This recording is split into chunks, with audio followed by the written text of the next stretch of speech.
Evening, everyone. We're going to start with a proclamation. Stairs. Whereas National Accessibility Week is a week for Canadians to promote inclusion and accessibility in our communities and workplaces, to celebrate our progress, and to be inspired to further break down accessibility barriers. And whereas an estimated 15% of Ontario's approximately 11 million residents have some form of disability, and as a disability increases with age, there is a need for greater awareness of the needs, capabilities, and potential of persons with disabilities in Ontario. I'm out of shape. Whereas individuals with disabilities are impacted daily by barriers to information, facilities, employment, transportation, and communication supports, therefore negatively challenging an individual's ability to fully participate in community life. And whereas accessibility and inclusion are essential for ensuring that all community members have equity and opportunities and the ability to fully participate in community life. And whereas the City of Woodstock Council and the citizens of Woodstock are committed to working to make Woodstock an inclusive community in which all persons can independently exercise their civil, political, social, and cultural rights on an equal basis, ensuring that everyone has the right to live in conditions of dignity, respect, and peace. And whereas, on behalf of the City of Woodstock, we extend our recognition to all persons with disabilities and offer our support to National Accessibility Week as an opportunity to celebrate accessibility as a national concern, while working locally to increase our efforts to achieve our goal of becoming an inclusive community by working to eliminate barriers to City of Woodstock facilities, programs, and services. Now, therefore, I, Mayor Jerry Accioni, on behalf of Council, encourage everyone to support equality of access and opportunity for persons with disabilities, and do hereby proclaim May 28th to June 3rd as National Accessibility Week in the City of Woodstock, dated this 18th day of May, 2023 in Woodstock, Ontario. Thank you.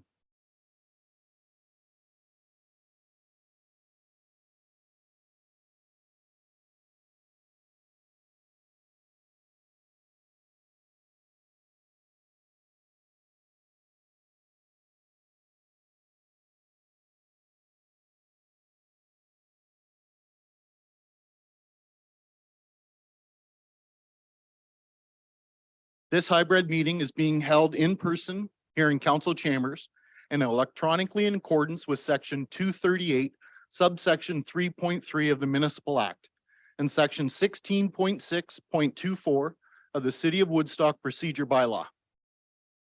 This meeting is being live streamed to the city's YouTube channel, and a recording will be posted on the city's website following the meeting. The meeting will also be broadcast on Rogers TV. An agenda of the meeting can be found on the agendas, meetings, and minutes page of the city's website. And tonight, Councillor Wheaton will be reading the resolutions. Councillor Wheaton? Oh, I'm sorry. Hold on one second. There was no closed sessions tonight. Any disclosure or conflict of interest? Councillor Wismer Van Meer? I will be submitting a conflict of interest for item 14.B.1, street naming for Woodstock Meadows subdivision. You must state the general nature thereof. Of course. One of the suggested namings is Wismer Road, which of course is my family name. So I'm going to declare the conflict of interest for that reason. Okay, thank you. Any other disclosure of conflict of interest? Okay, seeing none. No disclosure of new business that I'm aware of. No matters arising from the minutes. And now, Councillor Wheaton, the minutes. Thank you. Moved by myself and seconded by Councillor Leatherborough that the minutes of the regular meeting of Woodstock City Council held on May 4th, 2023 be adopted.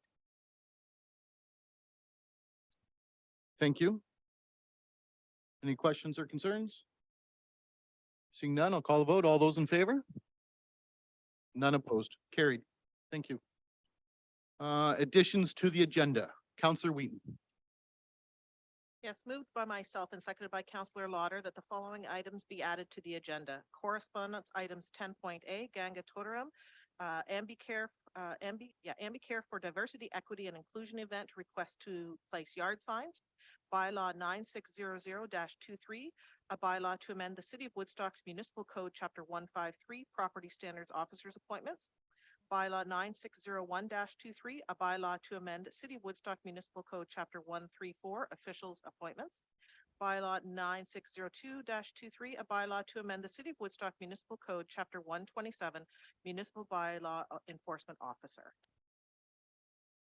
Thank you. Any questions or concerns with any of those? Seeing none, I'll call the vote. All those in favor? None opposed. Carried. Now, presentations. Our first delegation tonight is Ms. Scrimger. Scrimger and Company for the 2022 draft financial statements, and I believe she is online. Welcome. Good evening, everyone. I'm just getting the screen sharing capability here.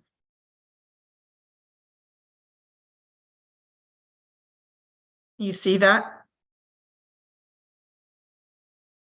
No, we cannot. Okay.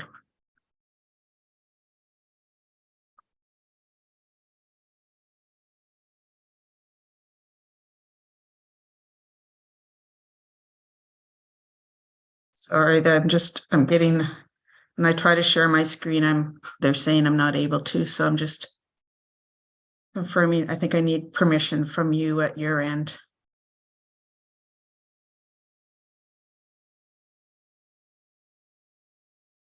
There we go. Okay, there we go. Yep. Thank you. All right, there we go. So these are the audited draft financial statements for the year ended December 31st, 2022. We conducted the audit over the last month and a half with your staffing. And at this point, I'm just going to thank them for all their help, in particular, your treasurer, Diane Campbell, who does an amazing job of getting this ready for us in a very tight frame.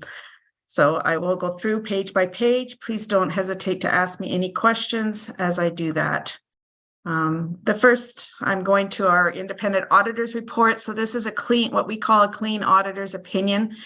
We sent a materiality for each of our audits. This year, the city's materiality was $1 million based on your revenue streams. However, that doesn't mean we only look at items over $1 million.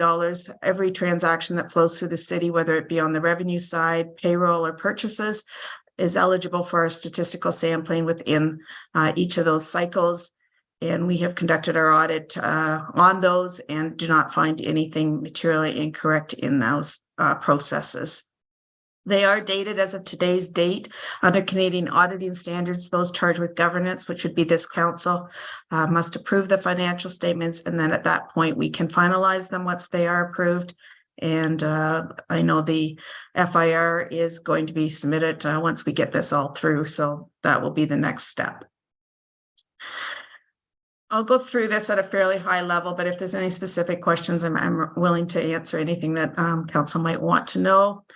So when I go through financial statements, the first line I usually look at is this net financial assets line. This would be the amount of money that the city would have in the bank at the end of the year if everybody paid you what they owed you and you paid all of your liabilities off. And so you can see, I always like to see this at least staying the same or increasing. And you can see that there's been about a $2 million increase this year from last year in that line.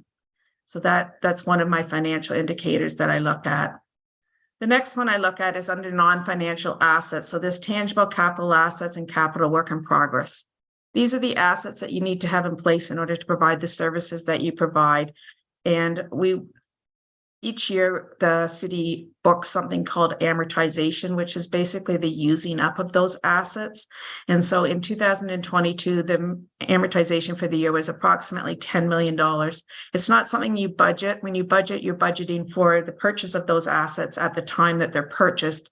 But under PSAB, which is what these financial statements are presented under, the financial framework, they are capitalized and then amortized over their useful life.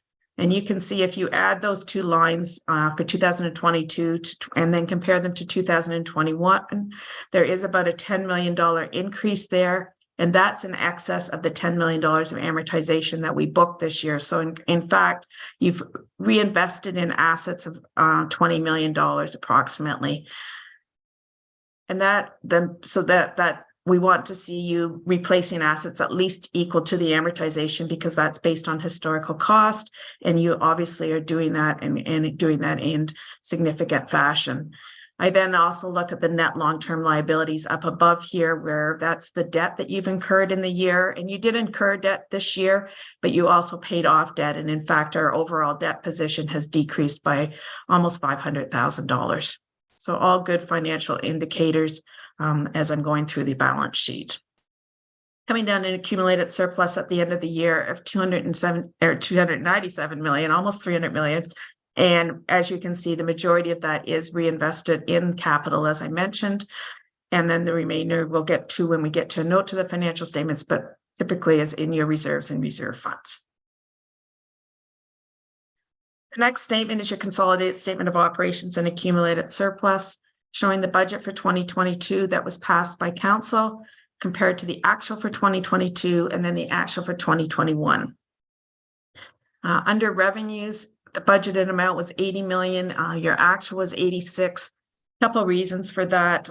One was just, if you remember, 2021 was still very much dictated by COVID and COVID restrictions.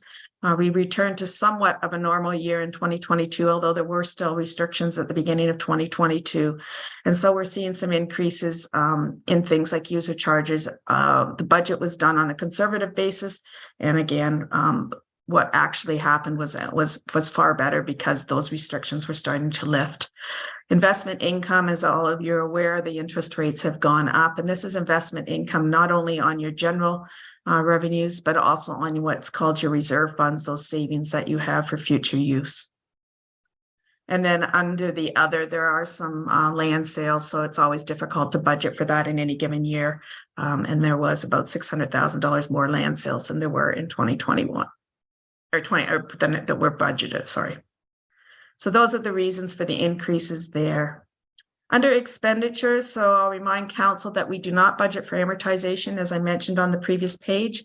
And if you add that $10 million that I've talked about a couple of times of amortization to the budget of 70 million, we're very close to that 81 million. And really the other area, as you can see, is under recreation, which, as you're aware, as COVID restrictions were lifted, those activities were allowed to get back to normal, somewhat normal, and the expenditures there would be over budget, but not over budget, but over what we budgeted and over last year. And that's really because of the amortization on those assets, as well as the activities returning to somewhat normal. The other underneath the revenues there are all related to capital. And so we take them out of your operations in order to show exactly what the operations results were. And you can see last year, this 1,029,000 that was last year, that's really your operating surplus after amortization. And you can see again, a significant increase this year. So again, another good financial indicator. Coming down to that accumulated surplus at the end of the year. I can't see if anybody has questions, so please let me know if there is any. The next statement is a consolidated statement of cash flows. I won't spend a lot of time on this. This is the increases and decreases of the non-cash items. And here under capital activities, you can see that almost $22 million of new assets this year. Netted against the disposals, which gives you that 20 million, which I've reflected on a couple times.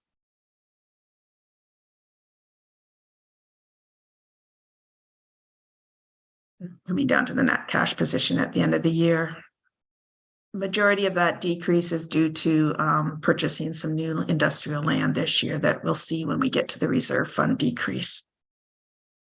This next statement just shows the increases and decreases of the capital assets, those non-financial assets that I've talked about, and I've already talked about those numbers, I think, So then we get to the notes to the financial statements. I will comment on a couple things here.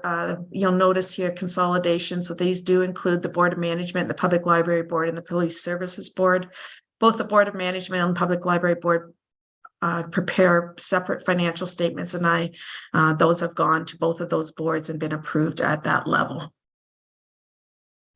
I'd like to go forward to note number 6. So this is your post-retirement benefits. That may not be a phrase that some of you are familiar with. So this is what we accrue in today's dollars for future liabilities we pay to employees once they retire.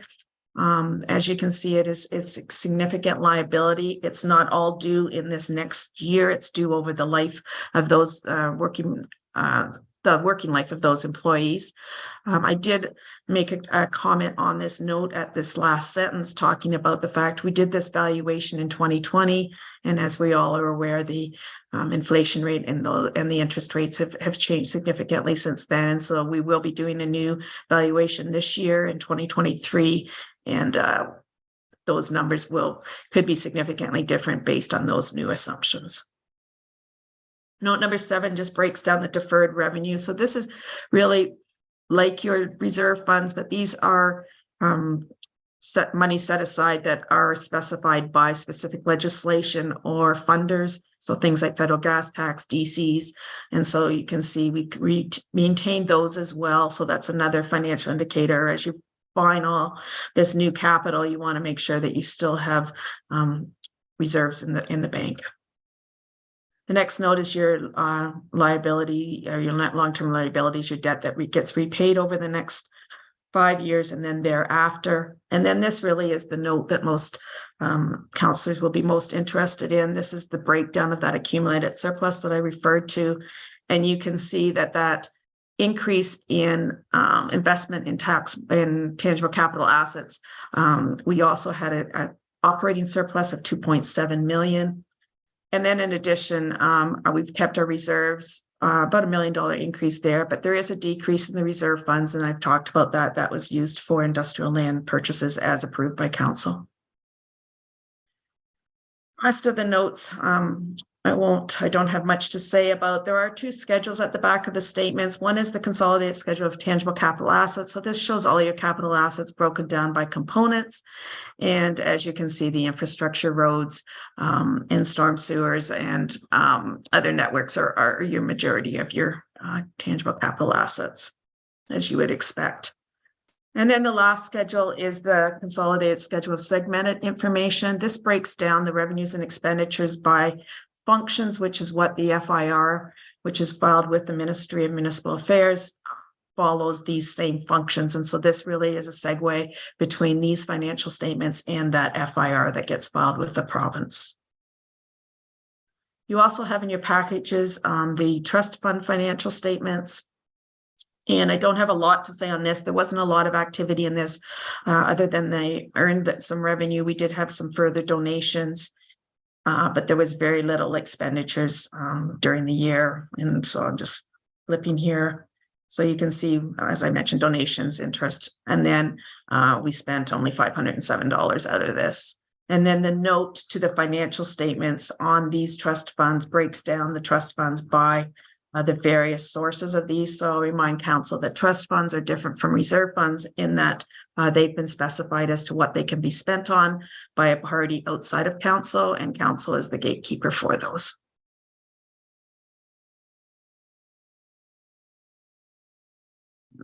That is my report. I would be happy to entertain any questions that somebody might have. Thank you for that. Any questions of council?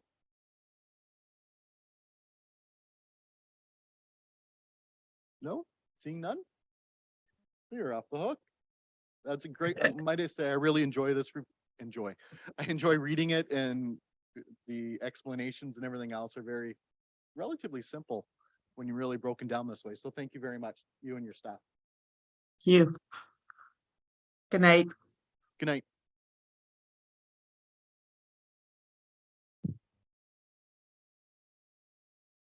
Looking for a motion.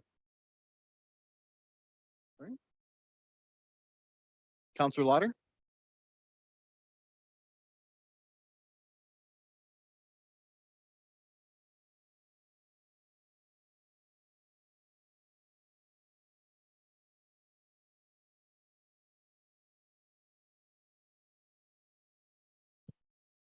Sorry about that. I'll move that the draft 2022 consolidated financial statements for the city of Woodstock and trust funds as prepared by Scrimger and Company CPA Professional Corporation with attached independent auditors report dated May the 18th, 2023 be approved. Thank you. Looking for a seconder? Counselor Wismer Van Meer. Any discussion? Okay. Call the vote. All those in favor? None opposed? Carried. Next up, I will welcome Patricia Marshall from the Ingersoll and Area Indigenous Solidarity and Awareness Network. My apologies. Please, welcome.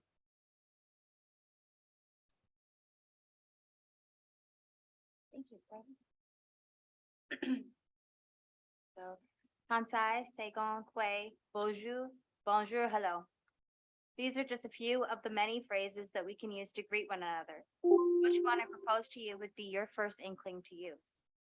Which one do you think was the first for the wind, trees, earth, and river to hear? Which ones I ask now did I begin with?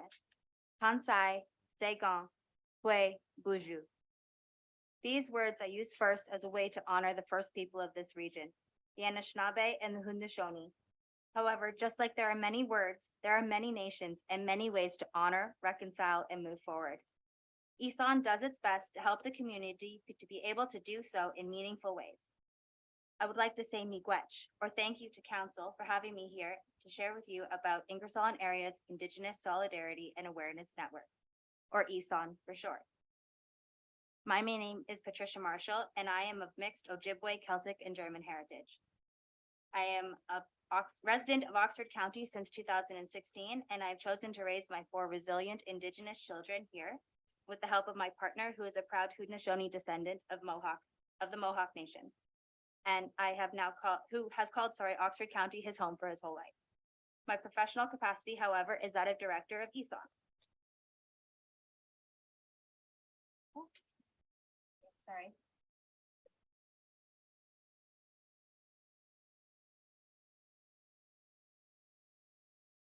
I'm not a tech wizard, so there may be technical difficulties for me. There we go. It is important, however, before I go any further, that I acknowledge the land on which we stand and its Indigenous roots.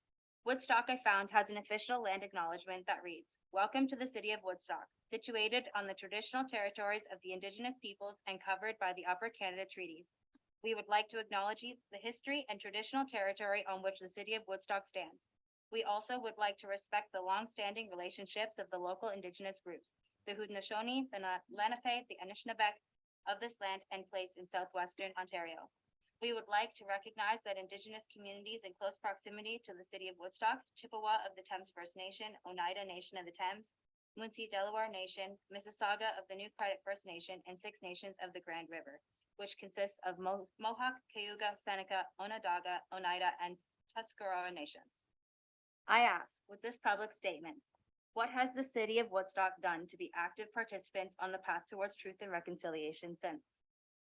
I don't ask this to put you on the spot, but rather as to simply something to ponder. Many times people make land acknowledgements as blanket statements, as a get off the hook, or simply to stop having to make any further or immediate action. Well, the time has come for all of us in Oxford County to stop dragging our feet and honor the fact that Oxford County is part of the One Bowl and Spoon Treaty between the Anishinaabe and Haudenosaunee people, who shared the resources of this region, and that as residents, we could and should find ways to become respectful partners in this treaty and the responsibilities that it entails. Formal government treaties such as the ones in Woodstock's land acknowledgement were made with the intention of trading ownership of land and without the full understanding of the Indigenous peoples. Therefore, consent by its very definition is in question. Indigenous peoples are connected to the land which they live, with responsibilities of stewardship for specific species of flora and fauna. The arrival of settlers and the so-called purchase or theft of lands caused the collapse of many ecosystems and even extinction of entire species, almost including Indigenous peoples themselves. Treaties with the Crown and federal governments were also only made with individual nations and were not negotiated with all nations who use the land and its resources. This further supports questions of consent and the legitimacy of these treaties, along with the limitations they impose on Indigenous people and liberties granted to settlers of the area. Both the Anishinaabe and the Haudenosaunee had long established forms of governance and community that were directly disrupted by the arrival of settlers into this tract of land, including the colonial imposed elected council system, which superseded the long-standing hereditary councils. Both of these people welcomed settlers into these lands and taught them ways to survive and thrive.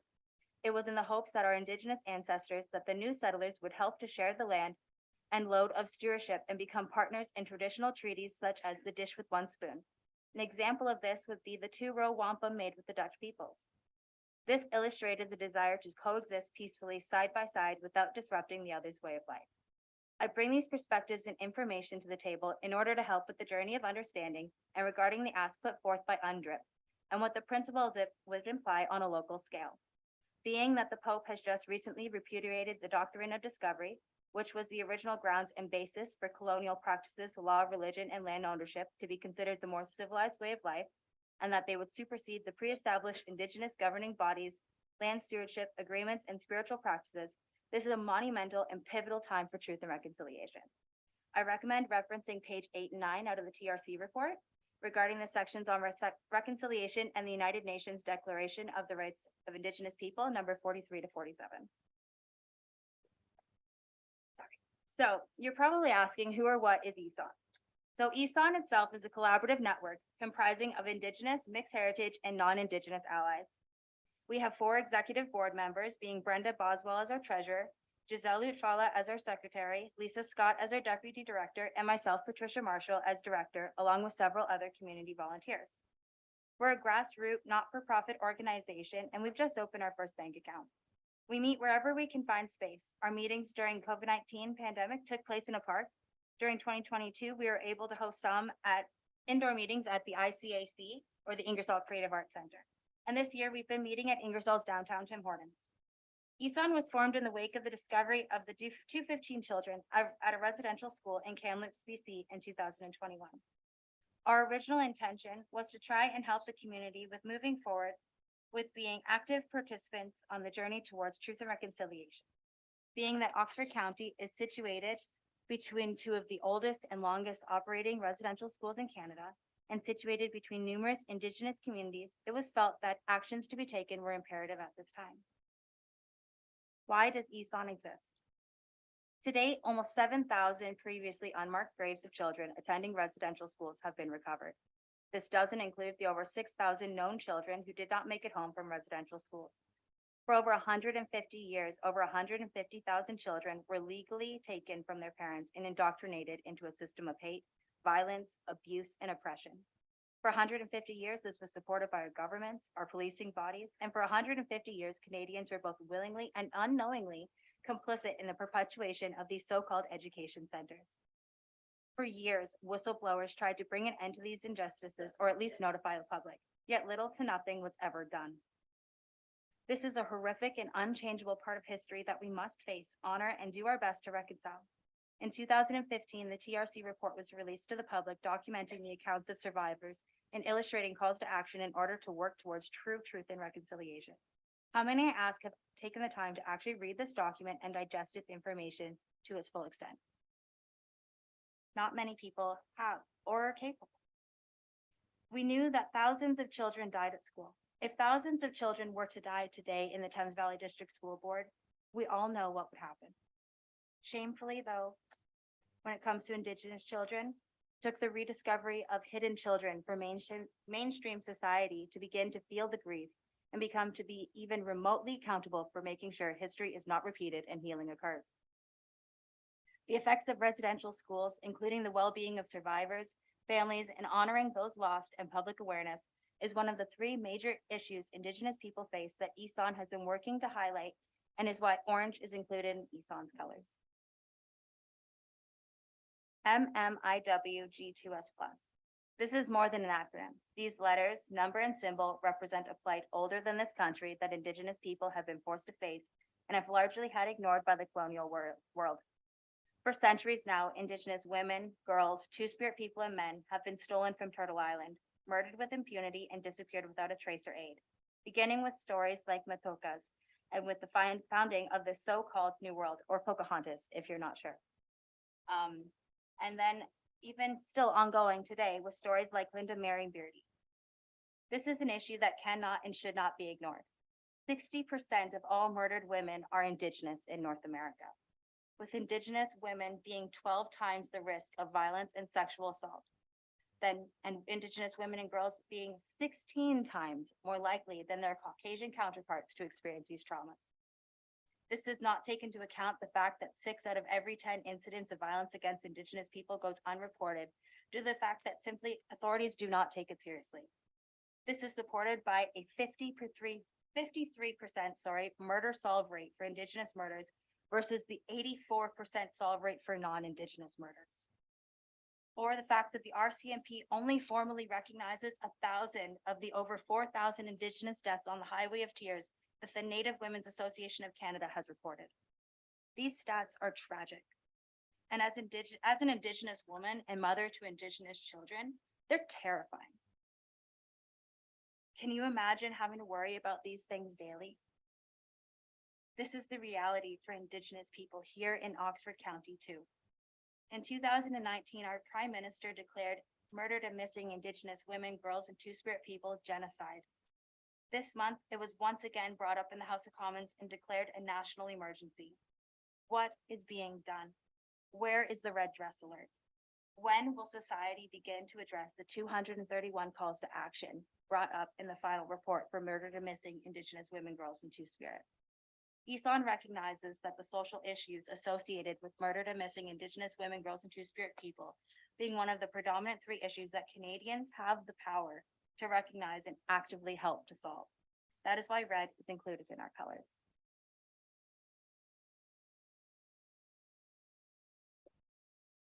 When you turn on the tap, do you feel comfortable drinking from it? How come you feel that way? Now imagine that for 27 years, you could not turn on the tap and safely take a drink of water, use that water to cook, brush your teeth, or even boil to make tea. How would you feel then? This is a sad reality that many Indigenous communities face. If you prefer to have a tangible community to think about, Nisga'a First Nations in Northern Ontario would be a perfect example. They've been without access to clean water now for over 27 years, despite several attempts to highlight the issue. 2 other nearby communities without access to clean water would be Moonsea Delaware Nation and 6 Nations of the Grand River, both mentioned in Woodstock's land recognition. Many other communities go without adequate food supplies, medical care, and local education. Many Indigenous communities in Northern Ontario and other provinces do not have high schools within their communities, and this requires sending their loved ones away to larger cities, which causes the reliving of intergenerational trauma and the creation of new ones. A really big eye-opener is Thunder Bay on Prairie. It's a TV show, but it's a documentary, and so a lack of basic resources in Indigenous communities or any community in a nation that proclaims itself to be a first world nation is a deeply shameful and troubling issue. This is why ESON includes blue as our 3rd color, to highlight and represent the disproportionate lack of basic needs many Indigenous people face in this country and province alone. I'd like to quickly note also that the slides in this PowerPoint provide further information, including links at the end about these topics. And I encourage you to take the time to read them and further up on your personal understanding. So what does ESON do? ESON first began with an Orange Heart campaign as a creative display in the downtown Ingersoll core. We worked with local shopkeepers to accurately showcase the number of graves being found. We then organized our first official March for Truth and Reconciliation on September 30th of 2021, with over 400 people in attendance. Community partners included United Way, Oxford Children's Aid Society, the Optimist Club of Tillsonburg, Big Brothers Big Sisters of Oxford, Town of Ingersoll, and Amaran Friendship Center. On our 2nd March on September 30th, 2022 was enhanced through a partnership with the Ingersoll Creative Arts Center. This gave us some indoor space and coincided with an Indigenous art exhibit. ESON also has been responsible for establishing a local red dress tree found downtown Ingersoll on important dates to honor the spirits of murdered and missing Indigenous women, girls, and Two-Spirit people. In late 2022, ESON began working with the Ingersoll BIA regarding a crosswalk to highlight Indigenous issues. You can see the design for this on the far right of the current slide. This design highlights the three social issues Indigenous people face that ESON has been discussing and has been created with colors and symbolism tied to these issues. Orange with a handprint for those affected by the IRS, blue with a water drop to highlight the disproportionate lack of basic resources in Indigenous communities, as well as red with a dress for murdered and missing Indigenous women, girls, and Two-Spirit people. Due to the onset of the snow, however, the installation was delayed until June 20th, 2023. This crosswalk is planned to be installed on King Street, crossing from the Ingersoll Nurse Practitioner Clinic to the Memorial Park, where we conduct our Truth and Reconciliation opening ceremonies. This location also has historical ties to the Detroit Path, which ran across Oxford Township, connecting the head of Lake Ontario to what is now known as Detroit. We have also been doing our best to help set up pop-up tables at community events and festivals in order to help raise awareness and give more access to education for members of the community. This year, ESON was successful in obtaining a grant from the Community Supporting Youth Futures Oxford to offer a new program to help educate youth aged 6 to 16 about indigeneity in order to help the next generation know better to do better, while also addressing calls to action number 66 and 63 from the TRC. We call this program Indigeno and partnered with Big Brothers Big Sisters of Oxford County to deliver it in a safe and inclusive manner. We've also recently applied for a grant from the Community Services Recovery Fund to help us with our vision, communications, and future plans. In April, ESON participated in Ingersoll's annual community cleanup along the Thames River as an act of responsible land stewardship. It was refreshing to be engaged in such a good-natured and well-established event like this. Although the rain did try to be our tag-along, it provided the chance to extend our community clean for the full week. Also, in April of 2023, ESON stood with Oxford County Pride in Norwich against their motion to ban the flying of any non-government flags, which would include the Pride flag, inclusive Pride flag in June, along with flags regarding truth and reconciliation, such as the Every Child Matters flag in September. ESON still stands with Oxford County Pride as an ally and as advocates for the Two-Spirit community. ESON wants to make it clear that Oxford County is a rainbow of diversity and that it should be reflected by our elected officials in any capacity they are capable to do so, included and not limited to the flying of flags of solidarity with minority groups like the 2S LGBTQIA and Indigenous peoples of Turtle Island. You can count on us to be at Oxford County's Pride Family Day this year with information and Indigenous awareness for Pride merchandise by Becca Neepen, an Indigenous vendor and Woodstock resident, and an ESON collaborator.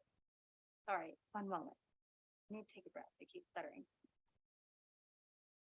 On May 6th of this year, ESON hosted its first annual Honoring Murdered and Missing Indigenous Women, Girls, and Two-Spirit event along the Trans-Canada Trail, which included display of red dresses in the main park, accompanied by information about MMIW G2S+, including the calls to justice.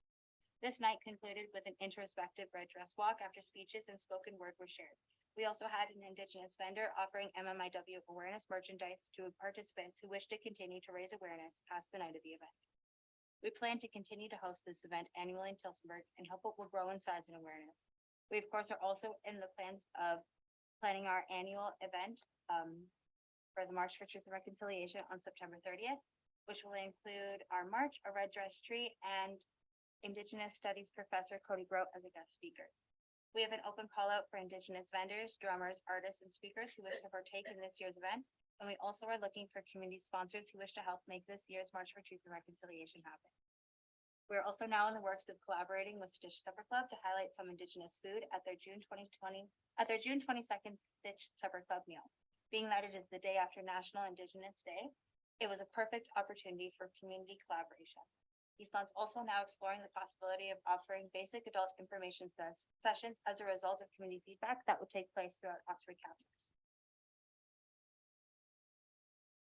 In conclusion, it took until the discovery of the 215 tiny souls in unmarked graves in 2021 for communities to do something about it. Not when the reports were published in the early days of residential schools, not when Indigenous communities and their survivors were brave enough to share their stories, not when Ingersoll OPP officers were picking up young runaways to return them to the Mohawk Institute, not when Indigenous mothers, children, and partners tried to alert the authorities of their missing and murdered loved ones, not when the TRC report was released with its recommendations in 2015.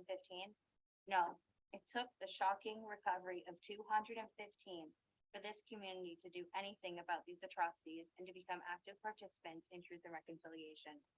For that, I do feel shame. I'm sure many of us do. However, I do feel gratitude and pride that ESON has been able to do their best to lead by example and to make truth and reconciliation a priority in Oxford County and Woodstock itself. I feel pride and gratitude also that you as a council have made it your priority to learn and observe some of the calls to action in the TRC, beginning with your formal land acknowledgement and continuing with things like having me here today and moving forward. I know that these are powerful observations and statements and a lot of information to digest. However, I do wish to ask something of Oxford City Council. My ask is for your formal endorsement and support of ESON's actions by means of promotion of our events and information on your social media pages and website. We also ask that Woodstock City Council table and present an annual report illustrating how the council has or has not met the calls to justice and calls to action outlined in the TRC report and the MMIW final report. These asks are made to help the community to move forward with being active participants in truth and reconciliation. My Uncle Blair, a 60 scoop survivor from Mishkegowman First Nations, taught me a powerful phrase in Ojibwe when I began walking this path, and it stuck with me every step of the way, and I wish to leave it with you. Kina Givizimen Maji, Manawa Gazman, Ambidash Ga Manawa Gazian. This means we came to be happy, so go be happy. There's no truer sentiment or phrase I've ever heard about the hopes for moving forward for both Indigenous and non-Indigenous communities. Chimikwash for having me today, and I hope that ESON and the City of Woodstock can move forward being great partners in the path to truth and reconciliation. Okay, thank you. Any questions of Ms. Marshall? Councillor Leatherborough. Through your worship, thank you so much for coming and for your presentation. We have to get to truth before we can get to reconciliation, so I know some of the information can make people uncomfortable, but thank you for your advocacy. I follow your work closely, and I wanted to bring up that I moved to the city of Woodstock in 2013, and shortly after December 5th, 2014, I pulled up this Heart FM article where Mary Reed, art gallery director and curator, was quoted for the red dress campaign that was in Museum Square. So we're almost at 10 years since we've had another red dress campaign, and that partnership was with Zonta and DART during the 16 days of activism through Zonta. So I look forward to working with you and continuing to educate and connect residents across Oxford County. So thank you. Councillor Wheaton. Thank you, through you. There was a wealth of information on your slides, and unfortunately, I would have loved to have read them before our meeting tonight to be more familiar with your content. Could I ask that those slides be shared with the clerk's office so that they can be circulated to us as Yes. counselors? Because I think there's a lot of really good information there that we can learn from. So I appreciate that you put it together. I'd love to see it in detail. Of course, I apologize. There was technical difficulties. I didn't want to send. It was too large of a file for an email, so. I think I was going to suggest that as well. Any other questions or comments? I just want to say thank you for all the work you're doing actively for the truth and reconciliation for not only Woodstock, but all of Oxford County. So thank you. Thank you. Looking for a motion on the floor. Councillor Leatherborough. Moved by myself that Woodstock City Council receive the presentation from the Ingersoll and Area Indigenous Solidarity and Awareness Network as information. Thank you. Looking for a seconder. Councillor Wismer Van Meer. Any discussion? Okay, seeing none, I'll call the vote. All those in favor? None opposed. Carried. Thank you. Next up, we do have Emily Antonio and Frank Gross from Transitioning the Blue Box Program, Extended Producer Responsibility from County. Welcome.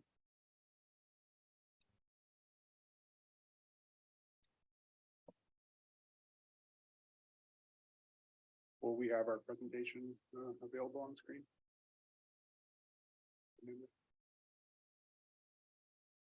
Scroll through or, all right.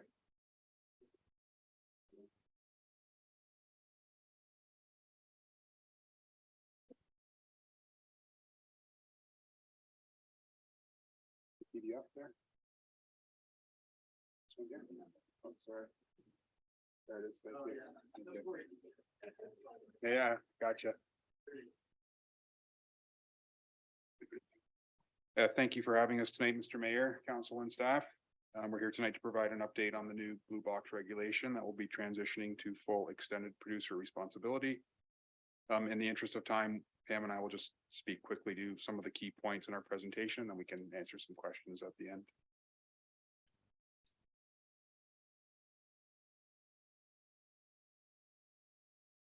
Under the new blue box regulation, producers will be fully accountable and financially responsible for collecting and recycling of packaging, paper products, and packaging-like materials. Municipal programs will be transitioning to the producer-led program from July 1st, 2023 this year until December 31st, 2025. During the transition period, producers will be required to maintain the same level of service as the municipal programs. By January 1st, 2026, all municipalities are scheduled to have transitioned to the province-wide common collection system, and municipalities will no longer be responsible for managing the traditional blue box program. For Oxford County, this will result in approximately $2 million in annual savings.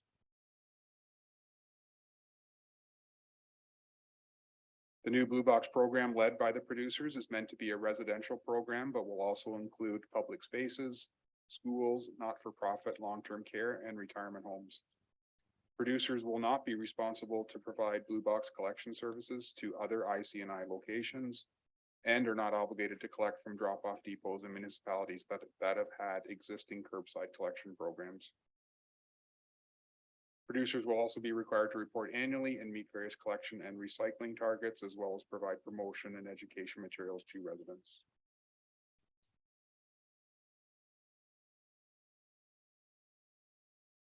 In the transition schedule that's part of the blue box regulation, Oxford County and the area municipalities are scheduled to transition on December 31st, 2025, right at the end of the transition period. And during the transition period, there'll be no change to the blue box collection service in the county and city of Woodstock.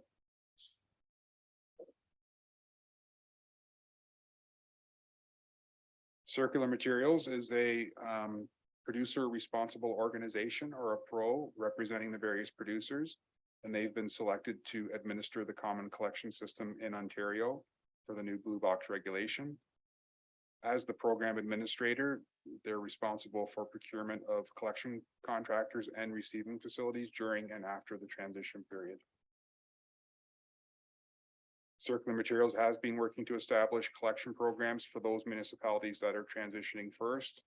And they've indicated that the RFP for collection services that includes our area in the Oxford County catchment area will be issued later this year in Q4. And I will pass it on to Pam. Thank you. Good evening. Under the current blue box program, only selected residential sources are eligible for collection. Municipalities across Ontario have been providing curbside collection services to non-eligible sources who are located along a collection route and who are able to meet program requirements. These services that have been provided to the non-eligible sources have been done so with the understanding that any program costs associated with their material would not be covered by the producers. So funding for these non-eligible sources have been offset by blue box revenue sales and the tax levy. Under the transition program, non-eligible sources located along a collection route will not receive curbside collection. Non-eligible sources under the transition program are defined as anything considered to be that is not considered to be a household, not-for-profit, long-term care facility, or retirement home, or a school, both private and public schools. So examples would be your BIAs, churches, hospitals, municipal buildings, etc. Those would be the examples of your non-eligible sources.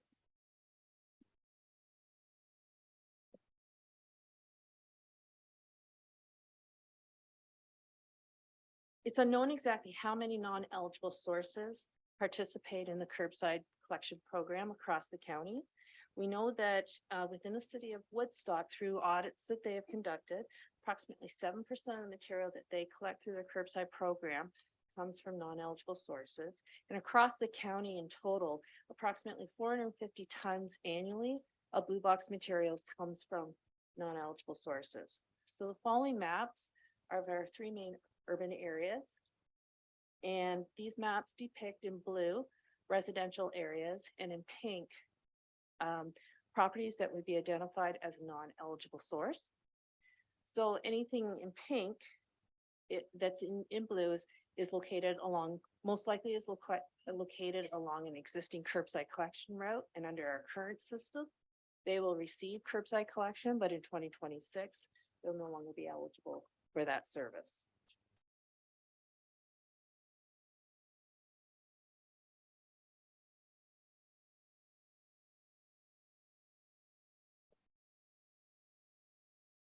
Once the Blue Box program transitions to producer responsibility, we expect that we may notice some changes in how the service of the Blue Box program is delivered. So it is possible that you may notice that the frequency of collection may change, or the day that your Blue Box is collected could possibly change. We may also notice that garbage and recycling are not collected on the same day. As well, currently the type of collection system that's the city that is in place may also change. So currently within the city, you have a 2-stream Blue Box collection system. The producers may choose to keep that system, or they may choose to implement a single stream collection system like what's present in the rest of the within the rest of the county. Other things that you might notice is customer service inquiries will now no longer be fielded by the area municipalities and at the county level. Those will be handled directly by the producers and any contractors that they have hired to deliver those services on their behalf.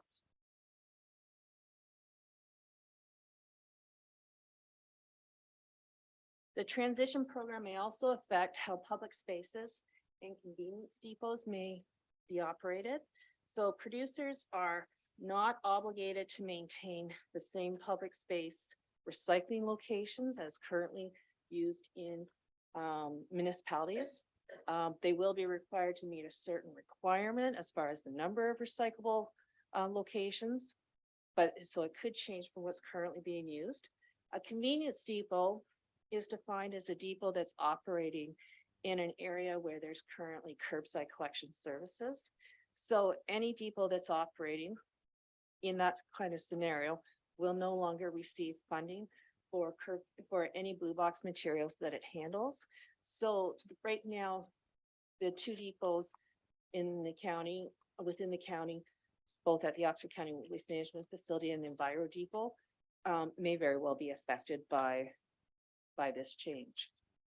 As far as not receiving funding for any eligible material under the program.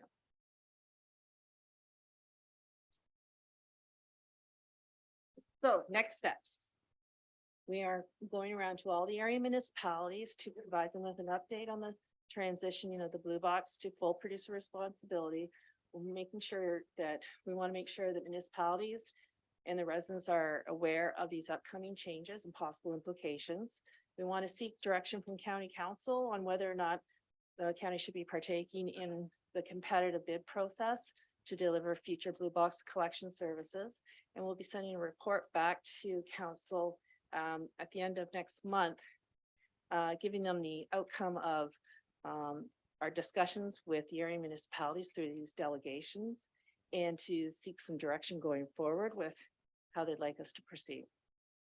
So that's the end of our presentation. Thank you for having us, and Frank and I can answer any questions that you may have.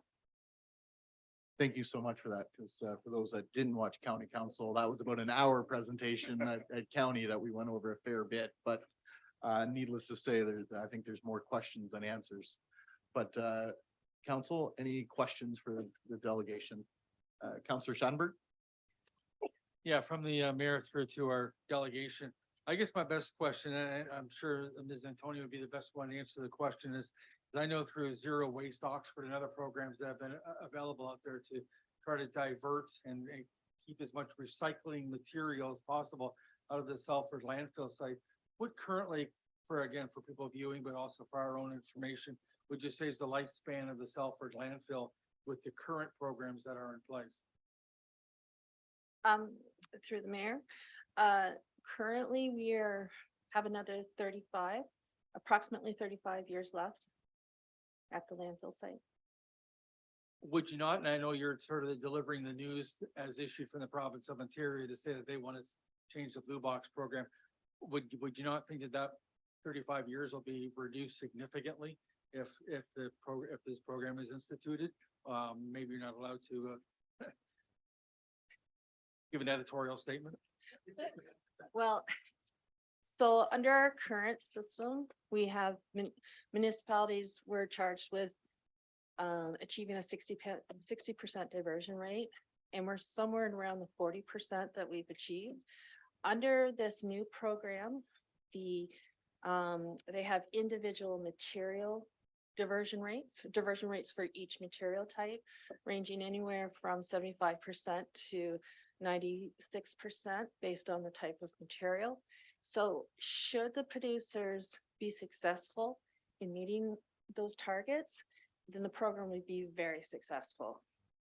But it's going to take at least a year of being in the program before we know kind of what their results were. And the fact that the industrial and commercial sector is not included, would that not be a detriment to the proposed system? Again, from your point of view as to the number of years you yourself have been experienced working at the Salford site and diverting. It is a cause Recycling. for concern.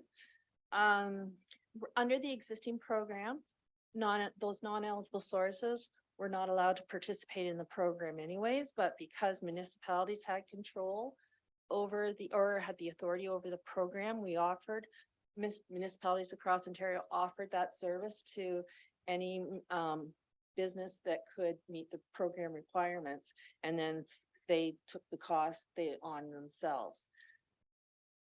With that said, that is a big question that most municipalities right now are struggling with is, what do we do with those businesses that have been receiving service that will no longer receive service? Because we recognize that there's a strong possibility that material could end up in landfill, which we don't want. And that's one of the questions that we will be seeking direction from County Council on is how would they like us to proceed? I don't know if you have anything you'd like to share, Frank?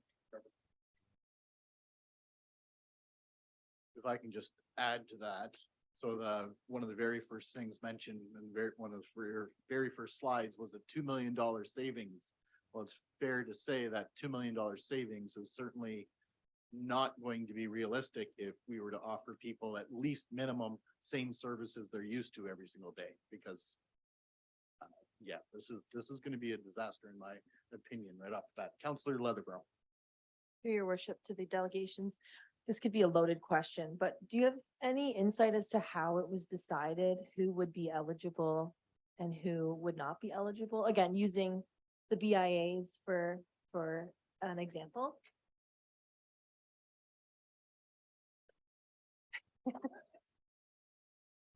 Well, so even from the back in, would have been around 2002, 2004, when the Blue Box program came out, it was only for residential services. And the premise was that if you were in business, that was part of a normal business expense that you should be taking on as a business.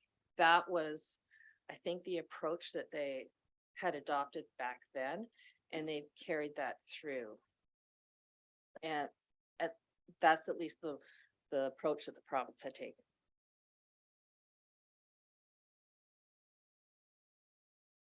Any other questions, council for the delegation? Okay, seeing none. Thank you very much. Thank you. Thank Thank you. you. Thanks for your time. I'm looking for a motion on the floor. Councillor Wismer Van Meer. Moved by myself that Woodstock City Council received the presentation from the County of Oxford regarding transitioning the Blue Box program to extended to producer responsibility as information. Thank you. And a seconder. Councillor Wheaton. Any further discussion? Councillor Schoenberg. Yeah, just really a statement. you, the mayor, and then to everyone here that I would think at some point in time, we'll have to get some sort of a report from the city works department to sort of say, here's how things could be different or will be different, and the costs, and analyzing all of it to sort of say, maybe there's a city of Woodstock solution to the scenario as far as blue box pickup goes. And the other things that we wanted to, and I'm speaking obviously as a member of the Environment Advisory Committee, to sort of say that at some point in time to be able to pick up organics and other materials too. It seems like we were gradually moving towards a certain direction, and the province of Ontario, say nothing against the county of Oxford and the great work they were doing towards zero waste and keeping the Salford landfill site going for 35 plus more years, that maybe some of those good news things may be difficult to maintain. No, definitely the way it sits right now. Councillor Wheaton. Thank you. Just to add to that through you, your worship, that I think that in addition to that, that if we can continue to have open conversations on what this means to the city, in cooperation with the county, that those dialogues will help us all to make the best possible decisions when December 31st, 2025 rolls around, and that we are prepared as a community and for our residents and as a city, as a service delivery provider. And Mr. Locke, of course, if you don't mind making a couple of comments from staff's opinion. Sure. Thank you. Thank you, through the worship. So we've been monitoring this for quite some time now when this came out. So we're attending webinars with circular materials. We're looking at we're getting into that first phase, happens in July. So we'll be luckily able to learn from how it goes in those other municipalities. I'm thankful that we're not one of those municipalities, and I apologize to those municipalities for what I think they're going to have to go through initially and work out a lot of these details. But a lot of the comments that we hear on there is, how can you have a truck go past a business and not pick up that commodity when it's right there? All your sunk costs are going right past. So you got the truck, you got the labor dollars, you're driving past that recyclable, if you will. So we're working through those. We'll see how the first phase goes. I expect that, to Councillor Schadenberg's comment about a report, I would expect that we would bring a report with options and a Woodstock solution, or our options towards a Woodstock solution later this year. Once we've learned from some of these other municipalities. We also will be doing some things, the Enviro Depot right now, we collect recyclables there, but we do not discern between ICI materials and residential. So we're gonna split that so that we have some abilities to make decisions based on what quantities we get from each sector. So those would pretty much be my comments at this point in time. We're kind of in a wait and see. I am on zero waste, and we do have some full discussions countywide with this topic. It's been a hot topic. The other municipality that does their own collection is Southwest Oxford. So maybe there's more than just a Woodstock solution. Maybe there's a bit bigger solution there. Thank you. All right, thank you so much. Any other discussion? Okay, obviously, we're going to be talking about this again in the near future. All those in favor of the motion? None opposed, carried. Thank you. Next, I would ask Abby Zelinski from the Woodstock Accessibility Advisory Committee. Come forward. Thank you. Welcome. Good evening. Dear Council, every year, starting on the last Sunday in May, Canadians celebrate National Accessibility Week. Founded in 1988 as National Access Awareness Week and inspired by Rick Hansen's Men in Motion World Tour, this week is an opportunity to celebrate Canadians with disabilities and raise awareness of the critical need for accessibility and inclusion for all in our community and workplaces. Individuals with disabilities are impacted daily by barriers to accessible information, independent access to facilities, to employment, transportation, and accessible communication support. Such barriers often affect an individual's ability to fully participate in community life. National Accessibility Week is an opportunity to celebrate the valuable contributions and leadership of Canadians with disabilities, highlight the work of people, organizations, and communities that are removing barriers, and reflect on ongoing efforts to become a better, more inclusive Canada. This letter was written by the chair of our committee, Alan Taylor, on behalf of the Woodstock Accessibility Advisory Committee. Thank you. Thank you. Any questions of the delegation? Councillor Leatherborough, mind? Through your worship to, Almost done. to the delegation, Mr. Avi, just want to say thank you for reading the letter. We are both on the Accessibility Advisory Committee.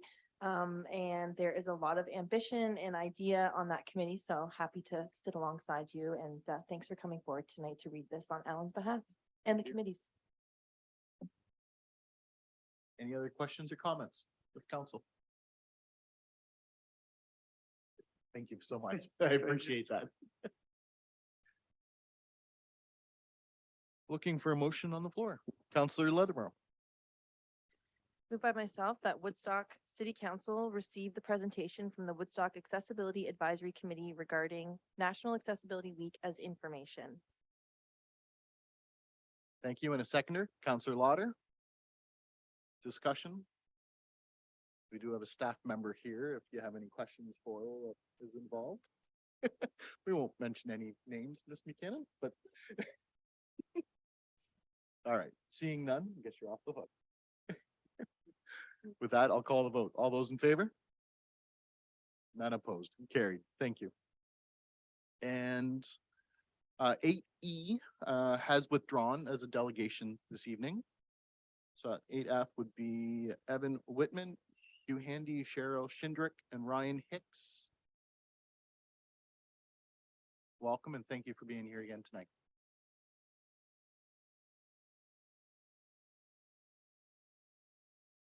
Oh, there we go. Thank you. Good evening, your worship and members of council. It's a pleasure to be here. I'm Cheryl Schindrick, and Evan Whitman and Hugh Handy and Ryan Hicks are here with me this evening. And I'm here to speak in connection with item 9A, which is the official plan amendment and zoning bylaw amendment applications for the former Cedar Creek Golf Club lands. I'm here on behalf of Woodstock Developments, Inc. And we want to support the staff report that is in your package at 9A today. And certainly we endorse the recommendations in that report and would hope that council would indeed indicate their support for the OPA and approve in principle the zoning bylaw amendment that is also set out in that report. We are here to answer any questions. In addition to the people that are here with me this evening, I do have members of our team online and also available to respond to any questions. I do want to acknowledge the submission made by Ms. Sawyer for this evening's council meeting, and just to say to council that the items, in particular the transportation or traffic questions that she had, they are covered in our technical submissions, and we did provide a specific response to those comments to your staff just before this evening's council meeting. So we're confident that those matters have been addressed in the materials that are in the file. And so finally, just with respect to the next steps for this file, following this evening, hopefully with council's endorsement, we will proceed to the County of Oxford. And ultimately, we're looking forward to an approval and the conveyance of the 40 acres of land to the city for purposes of a public park. So that concludes my remarks for this evening, your worship. I'm certainly happy to answer any questions right now. Perfect. Thank you. Any questions from council? Councillor Lauder. Yes, through the mayor to Ms. Schindrick. In the letter, she mentioned the increased lighting for lighting posts that will remain on from dusk to dawn and illuminated signs and vehicle headlights. Will there be something done to help with that type of thing? Certainly, through you, your worship, to Councillor Lauder. We will be going through a site plan approval process for this site. And that will give us ample opportunity to deal with those kinds of interface questions and issues and lighting and so on.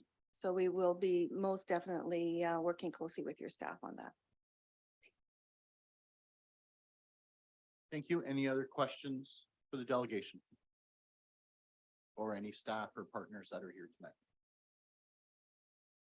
No?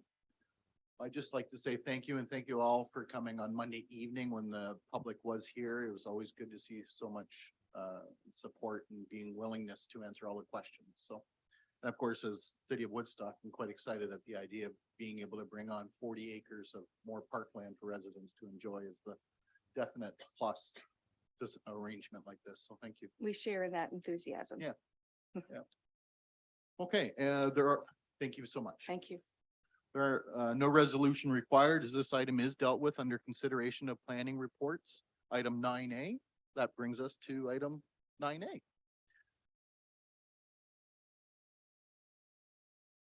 Looking for a motion, Councillor Tate. I'll make the motion that Woodstock City Council advise County Council that the city supports the application to amend the official plan file number OP 22-26-8 submitted by Cedar Creek Golf Course Limited, care of Woodstock Developments, Inc. for lands legally described as Part Lot 2021, Plan 1600, Part 3 and 9 of 41R 5666, City of Woodstock, to redesignate the subject lands to high-density residential to facilitate the development of a 10-story 125-unit apartment building on the subject lands. And further, that Woodstock City Council approve in principle the zone change application file number ZN 8-22-22 submitted by Cedar Creek Golf Course Limited, care of Woodstock Developments, Inc. to rezone the lands to special residential zone 4 to facilitate the development of a 10-story 125-unit apartment building. And further, that any comments received from the public in relation to this planning matter were considered in the decision. Thank you. Seconded by Councillor Wheaton. Mr. Gilbert. Thank you. As noted, these are applications to allow for the development of an apartment building on this subject property. The applicants did submit a number of studies in support of the development, including an environmental impact study, archaeological assessment, functional sourcing report, geotechnical report, shadow study, traffic impact study, arborist report, environmental site assessment, and a planning justification report.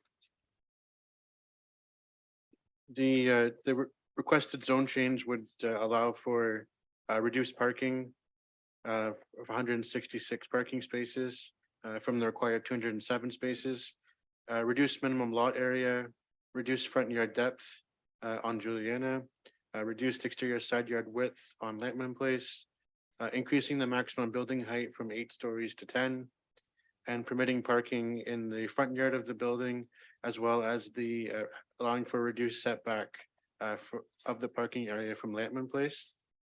This property does have a number of constraints resulting from the floodplain of Cedar Creek.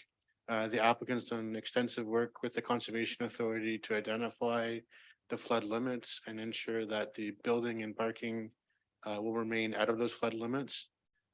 Given that there is an inability to provide all the required parking, the building will have an underground parking structure as well as surface parking.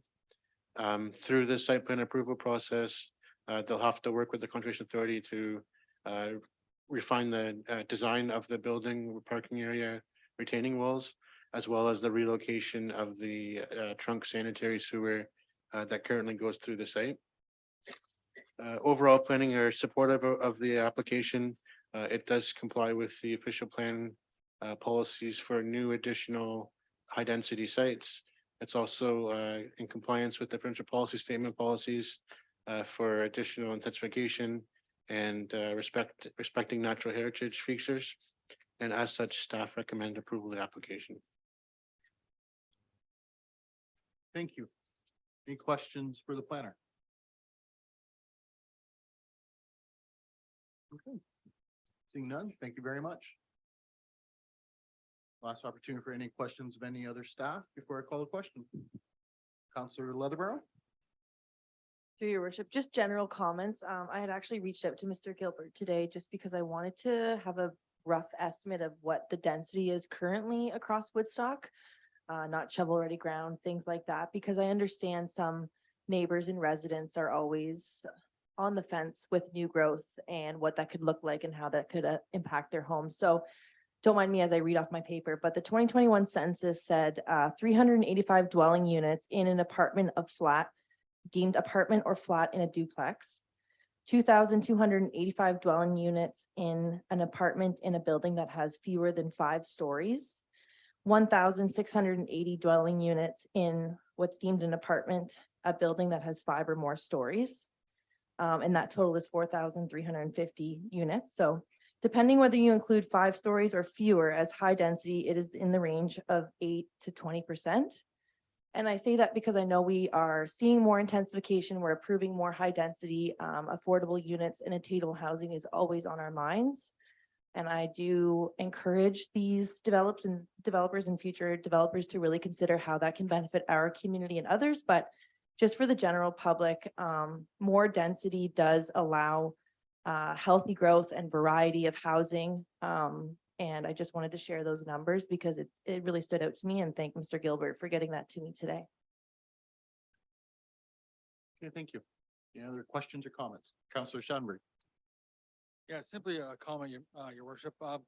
I guess when it's all said and done, I've been on the Upper Thames River Conservation Authority Board now for over 4 years, and I really want to sort of publicly thank, even though obviously she's not within earsight of this conversation, but Laura Ian Collin, who's the planner from Upper Thames River, for being able to supply us, and I passed along the emails to everybody, the up-to-date sort of 250-year floodplain mapping of the area.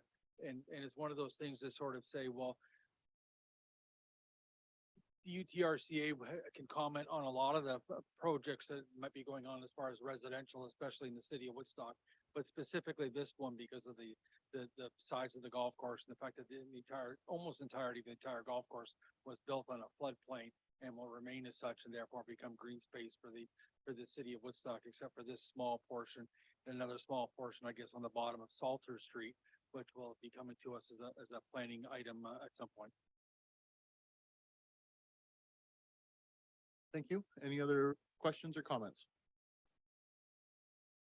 And seeing none, I'll call the vote. All those in favor? None opposed. Carried. Thank you very much. Next, we have CP 2023-126, review of a place to grow and provincial policy statements. Councillor Wheaton. Thank you. That the city of Woodstock received a report regarding a review of a place to grow and provincial policy statement as information, and that staff communicate to the County of Oxford the city's support for a consolidated province-wide response. Thank you. Looking for a seconder with a note. There was a little bit of addition to what's on the motion. Councillor Leatherborough. Okay, second. No, that's okay. Just making sure it was second. Want to make sure you knew what you were seconding. Mr. Gilbert. I'll give a brief overview of some of the changes to the PPS. So the province released a draft PPS document, which they're now calling the provincial planning statement, not policy statement, on April 6th for a 60-day comment period, along with a number of other changes made through Bill 97. Typically, the PPS has been reviewed in over 5-year periods. Every 5 years it comes up for review, and it's a fulsome consultation process with a lot of supporting documentation, implementation guidance, along with training sessions from provincial staff. However, this draft is different. There's none of that accompanies the proposed document. As well, the draft doesn't include the natural heritage policies. It's identified that they'll be released at a further date. Given that the initial focus of our review was on areas of major change. So what the province is proposing is to combine the PPS with the Places to Grow Act, which applied to the greater Golden Horseshoe, which was the GTA and surrounding area. So they're combining it into one document. There's the number of changes that still conflict with the two documents now that they're merged into one. Generally, the PPS policies are to be read in their entirety, and municipalities can still generally go beyond those minimum requirements. But we've identified two areas of major concern: the agricultural policies and the settlement area policies. For agricultural policy, I'll just quickly over some of these. The province made explicit changes to include ARUs to be permitted on farms. Also, the major change that we're focused on is which would require municipalities to permit up to 3 residential lots to be severed from a property where agriculture is the principal use of that parcel. They've identified certain limited criteria that would be applied to that to scope where that could occur. But basically, Oxford and any other municipality would be mandated to approve those severances. The scope of that change is hard to understand, hard to communicate. In Oxford, there's roughly 6,200 agricultural properties in the county. If each property had 3 lots severed from that, that would be approximately 18,600 rural residential lots. And if each of those lots is between 1 to 2 acres in size, which is what we normally see, that would be a 5 to 10% loss of Oxford's total tillable agricultural land.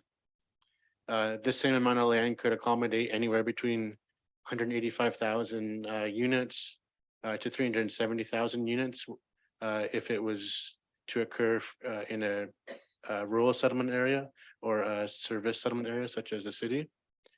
And it's just noted that that 18,600 units that would equal in an urban area that would be 370,000 units. Currently, all of Oxford only has 50,000 units. So the scope of it is quite large.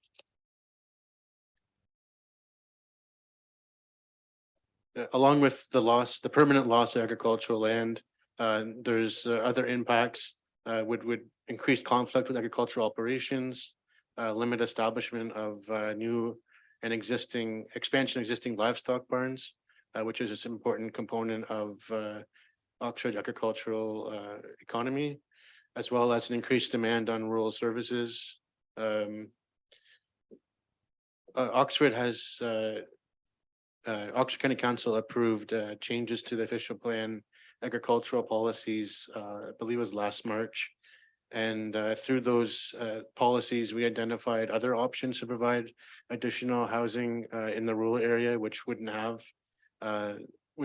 the same impacts on agricultural land base, which included ARUs on rural, residential, and agricultural lots, the splitting of existing oversized rural residential lots, so there'd be no new loss of agricultural land, expansion of fully serviced rural settlements, as well as minor infill or rounding out of other rural settlements that won't negatively impact agriculture.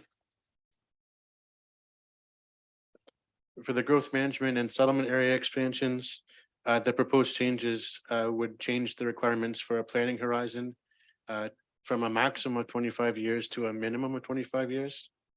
Would also weaken requirements to justify settlement area expansions. They have continued to require that the growth planning be conducted by the upper tier with allocations to municipalities through that. Some of the concern with the excessive planning horizon is that when you have to plan for a minimum of 25 years, that becomes very disconnected from your municipal master plans, from your development charges studies. So it becomes really hard to link the expected growth with existing municipal plans that try to predict and accommodate growth in an orderly and fiscally responsible manner. As well, the requirements for protecting agricultural land they seem to have been weakened. And also, there isn't much language in the proposed document of whether or not a privately initiated settlement expansion would be subject to an appeal. Currently, if a private proponent comes, for example, to the city and asks to expand the city boundary, and the city or county said no to it, there'd be no appeal right to that. In the proposed document, it's not clear if that's still the case or if that would change. Some other changes in the document include specific references to the coordination of planning for schools and daycares with planning for growth. They removed the term of affordable housing. They're trying to link it to the language in the housing service managers. They've increased flexibility for changes to employment areas. Currently, if you have an employment area and you wish to redesignate that for residential development, you have to go through a comprehensive review or a full justification of why you don't need that land. It looks like there'd be increased flexibility for converting land for residential purposes. And other policies that have disappeared include ones that we've used in the past for promoting the vibrancy of downtowns. That those policies are absent in the new PPS, which again we have relied on that for some planning applications in the past. Staff are working with providing a coordinated response with other municipalities and other both planning directors and professional planning stakeholder groups to provide a common and coordinated response to the document.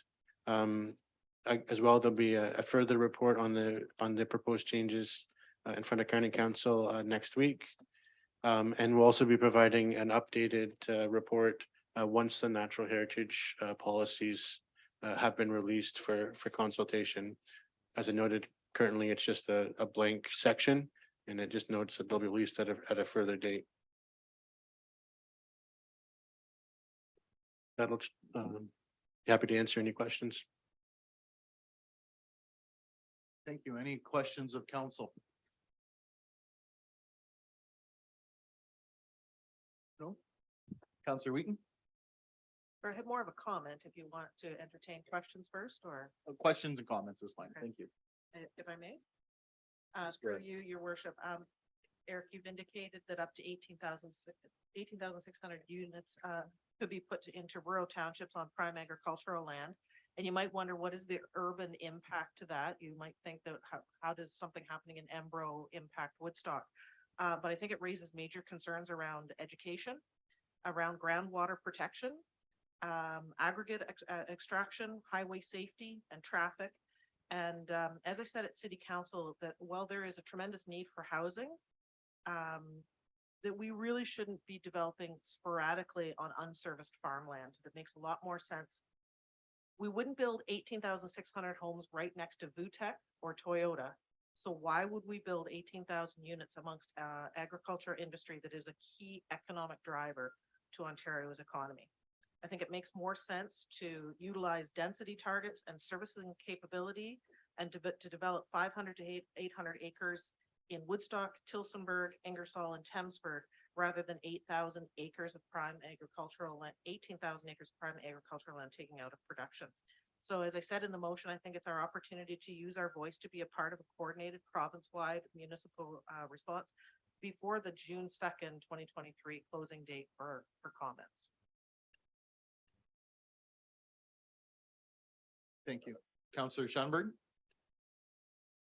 Yeah, of course, since the Oxford County has the planning rights for Oxford County, and that's sort of the way it works. As long as there's not additional service communities added to the list to allow for additional larger subdivisions and communities that are currently not serviced in theory, in essence, and I'm thinking of places like Salford and Swedenborg and Princeton, then I could live with some of this, but again, you're bringing us the news about what's coming from the provincial policy statement.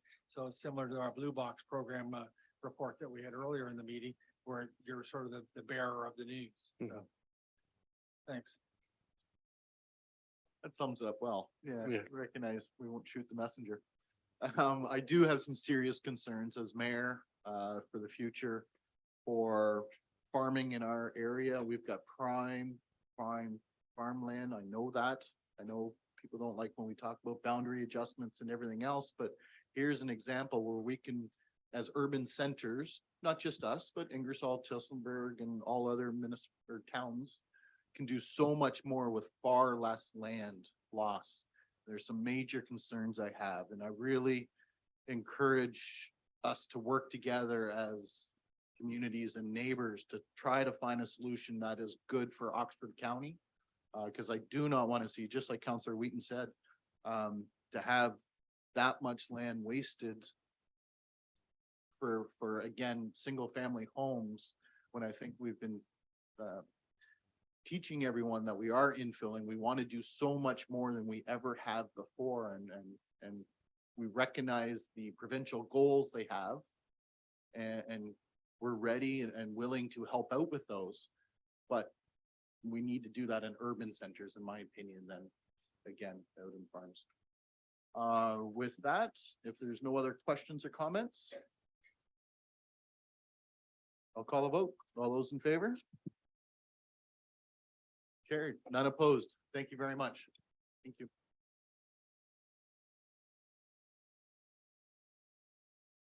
Next up, we have consideration of correspondence. 10A. Gangatatram Ambicare for Diversity, Equity, Inclusion event, request to place yard signs. Looking for a motion on the floor. Councillor Leatherborough, Moved by myself that Woodstock City Council approves the request to place temporary signs, subject to staff approval to promote the Ambicare for Diversity, Equity, and Inclusion event on May 27th, 2023. for a seconder, Councillor Wheaton. Discussion? Any questions? Councillor Wheaton or comments? Yeah, thank you through you. I support the event. I support signage. I do want to hope that staff give direction back to the applicants that there are appropriate places to put signage and there are inappropriate places to put signage. In the letter, it does indicate city parks. I think that that might not be the most ideal location for event signage. That, you know, boulevards, main intersections, but that they should be ground mounted and not stapled or taped or nailed to utility poles, as I have seen recently from some events that we approved in the last couple of weeks. So a reasonable distance from fire hydrants, crosswalks, as long as we can offer safe visibility. Yeah, support the event and signage for it. Thank you. Any other questions or comments? Oh, Councillor Shanberg? I do have a question from the mayor through to our Works Department, Dan Locke, and I guess the question pertains to the fact that obviously in this scenario, this public event, which is going to be a nonprofit event raising money for charity, so therefore it seemingly is a good event, and they're asking us permission to put signs up, but quite honestly, they already have the signs up. But what about the rest of the signs that seem to be coming up throughout the city of Woodstock? I know we have policies, for example, and people don't seemingly necessarily always ask permission to put these signs up. And to me, it's a bit of future landfill stuff. Maybe Harold DeHaan can answer the question from engineering or Dan Locke. It becomes future, maybe sometimes non-recyclable material, but it definitely becomes a bit of an eyesore too to the community.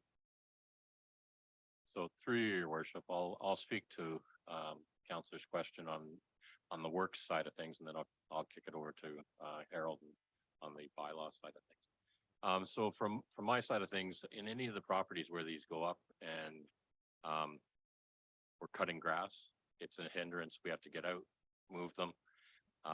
So we do like the ability to comment. I like some of the comments that you, Councillor Wheaton, mentioned about where to put them. I'd say up against poles so that, you know, you can get the bulk of the cutting done. There's ways to put them up that doesn't hinder our ability to do the task that we're out there doing. So there is more and more of them. I think that the more that get approved here at council, the more there's ones that aren't approved. So just keep that in mind. I think that's my personal piece on it, and I'll kick it over to Harold on the other. Your worship, through the counselor. Yes, we do have bylaws against signs. They do need city approval to be putting signs out. Matter of fact, our bylaw department, there has been a lot of signs popping up lately.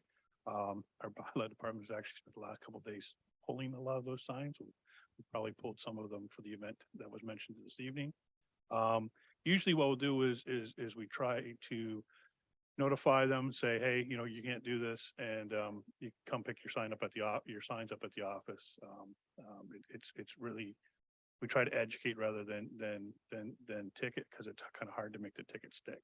So, but yeah, they do need approval. Thank you for the comments. Any other questions or comments from council? Seeing none, I'll call the vote. All those in favor?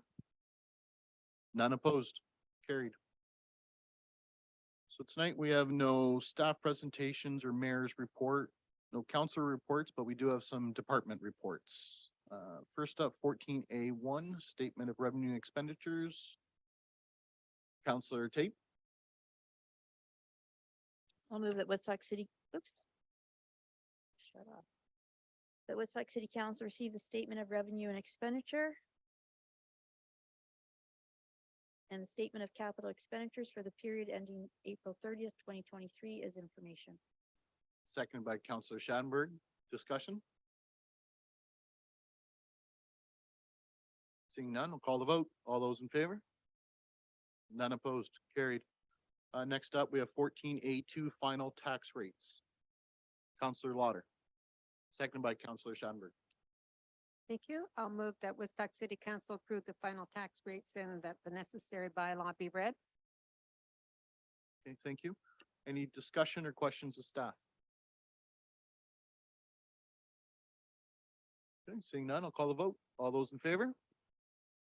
None opposed, carried. 14A3, Woodstock Board of Management Downtown Area Special Area Charges. Councillor Leatherborough. Moved by myself that Woodstock City Council approve the BIA tax rates and that the necessary bylaw be read. Thank you. Looking for a seconder on the motion. Councillor Lauder, discussion? Seeing none, call the vote. All those in favor? None opposed, carried. 14A4, application for tax relief under section 357 of the Municipal Act. Looking for a motion. Councillor Wismer Van Meer. I move that Woodstock City Council directs the treasurer to cancel, reduce, or refund the tax levied in 2021 and 2022 as detailed on the attached reports. Thank you. Looking for a seconder on the motion. Councillor Leatherborough. Discussion or questions of council? Seeing none, call the vote. All those in favor? None opposed, carried.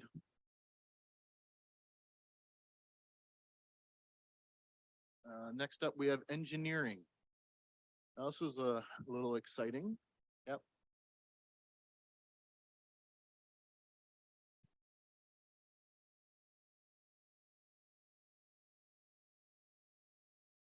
So 14B1, street naming for Woodstock Meadows subdivision. Looking for a motion. Councillor Schadenberg.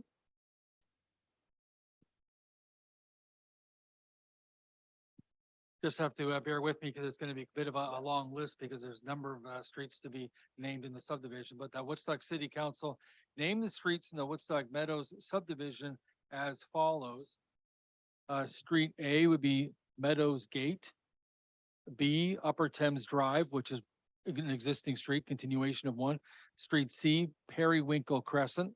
D, Trillium Drive. E, MacArthur Avenue. F, Violet Road. G, Wismer Way. G, Sunflower Street. H, Iris Street. H, Jersey Street. I, Primrose. J, Violet Road. K, Astor Road. L, Magnolia Lane. M, MacArthur Avenue, which is the continuation of a street mentioned earlier. P, Mayflower Crescent. Q is Sunflower Street. I believe that one comes up twice just because they're continuation streets. Counselor Sharma, I think Yep. we skipped one. Did we skip street N? I'm sorry. N, Aberdeen Road, okay. P, you. Mayflower Crescent. Q, Sunflower Street. R is Ayrshire Street. S is Finley Street. T is Halliday Street. U is Colassa Drive, again, an existing road continuation from the other subdivision. V is Sunflower Street, again, W Sunflower Street. X is Wismer Way. Y is MacArthur Avenue, again, in the 15th line to be Montgomery Road. 15th line would be a new street, by the way, coming off, going southward off of the 17th tollgate road.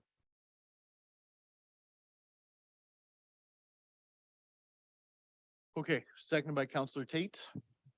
Now I want to make sure council's aware there are some changes on what's printed here in front of us. So does council need any? Yes, Counselor Leatherborough. Through your worship to Counselor Shattenberg, do we get a bit of a history lesson as to why you've, okay, perfect, thanks. Counselor Shattenberg, go ahead. Yeah, I know the clerk has a copy of this list. I don't know if she can email it to the councilors that didn't get the full list as was circulated and discussed earlier today.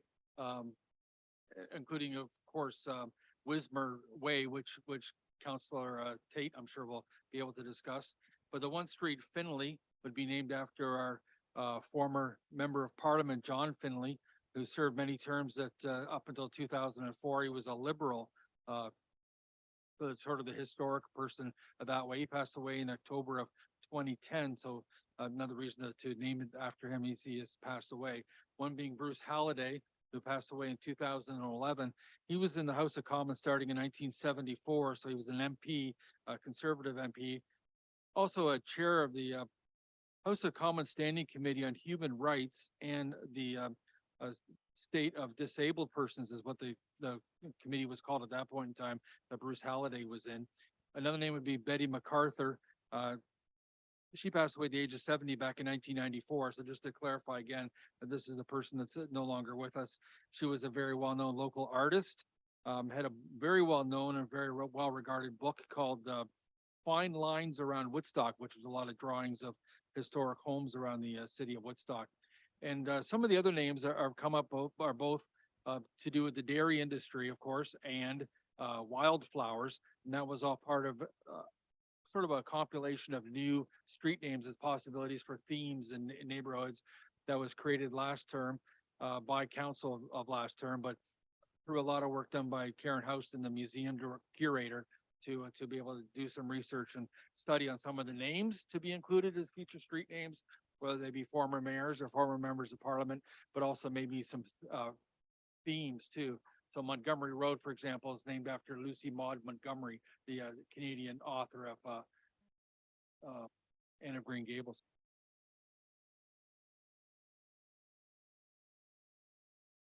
May I make a suggestion, Counselor Shattenberg? If you've got a copy of all the changes, would you mind sending those over to council to make sure you do have it? Okay. Oh, I'm sorry. Okay. Okay, I just want to give everybody a second to go over that to see if there's any questions.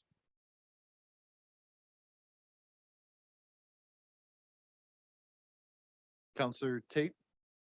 Yeah, I'll just speak to the Wismer because that was mine. The Wismer family, I think, approached me probably 4 years ago. And I had a 4-page information page on it. They are a long time, over 70 years in Woodstock, and have operated a very large number of businesses in town and a lot of volunteer work in the city. And we haven't had an opportunity like this until now to be able to do a large number of street naming, so it was perfect timing. I did not let Councillor Wismer Van Meer know until she came tonight because I didn't want to have a conflict. But I did let her family know because they've been waiting for this for quite a while.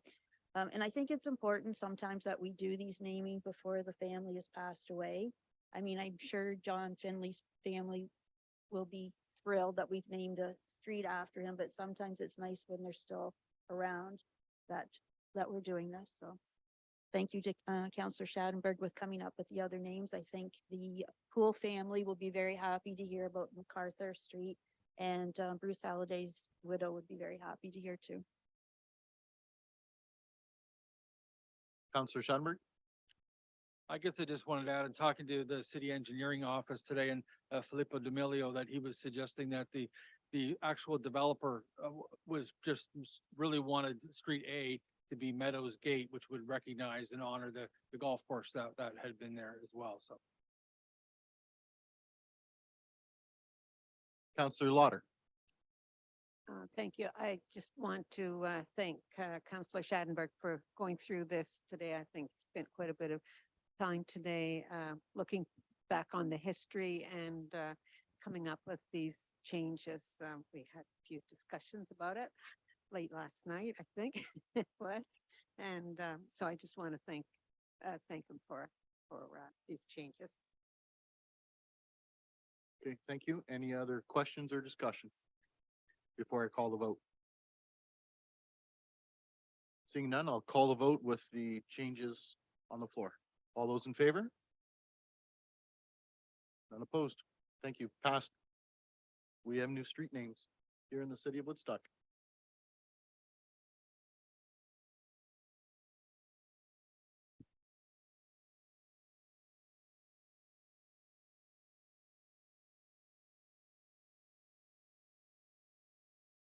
Okay, next up we have no cultural services, parks and recreation, economic development, but we do have some clerks department. 14F1 2023 Student Civic Awards of Excellence, sorry. Looking for a motion on the floor. Councillor Wismer Van Meer. Moved by myself that Woodstock City Council confirm the selection of Allison Haringa, Woodstock Collegiate Institute, Raquel Hunter, College Avenue Secondary School, Bridget Mays, Huron Park Secondary School, Aislinn Rooney, Ecole Secondaire Catholique Notre Dame, and Abla Sunil, St. Mary's High School as the winners of the 2023 Student Civic Awards of Excellence. Thank you. Looking for a seconder. Councillor Lauder. Discussion. Councillor Wismer Van Meer. Just kind of a comment. I did mention this before when we were passing the budget, but I'm really happy to see that we're able to recognize all of the high schools here in Woodstock now. I think that this is a great way to recognize the great work that's being done by young people in our schools. And I'm sure there was a long list of very eligible and deserving names. But congratulations to these individuals. And I hope that I got everybody's names pronounced properly, but congratulations and keep up the amazing work because you make Woodstock proud with what you do. Thank you. Congratulations to those students as well. Yeah. Any other discussion? Seeing none, call the vote. All those in favor? Carried. None opposed. Congratulations again. That is very hard, and I'm really proud of this council too, recognizing that over the years we've had a tough time deciding ourselves on picking only one or two. Now with the decision of council going with five well-deserving students. And I might add, some of them were informed they're up for tonight and they were very excited. So 14F2, 2023 to 2027 multi-year municipal accessibility plan. Looking for a motion? Councillor Leatherborough. Moved by myself that Woodstock City Council approve the 2023 through to 2027 multi-year municipal accessibility plan. Thank you. Looking for a seconder. Councillor Wismer Van Meer. Discussion. Seeing none, I'll call the vote. All those in favor? None opposed. Carried. Nothing from the chief CAO's office, human resources. Now fire services. We do have 14I1 sole source approval for live fire stair tower. Looking for motion on the floor. Councillor Schadenberg. Motion that Woodstock City Council approve sole sourcing of capital project number 11265, live fire stair tower, 5th floor to Baird Machines Incorporated of Woodstock.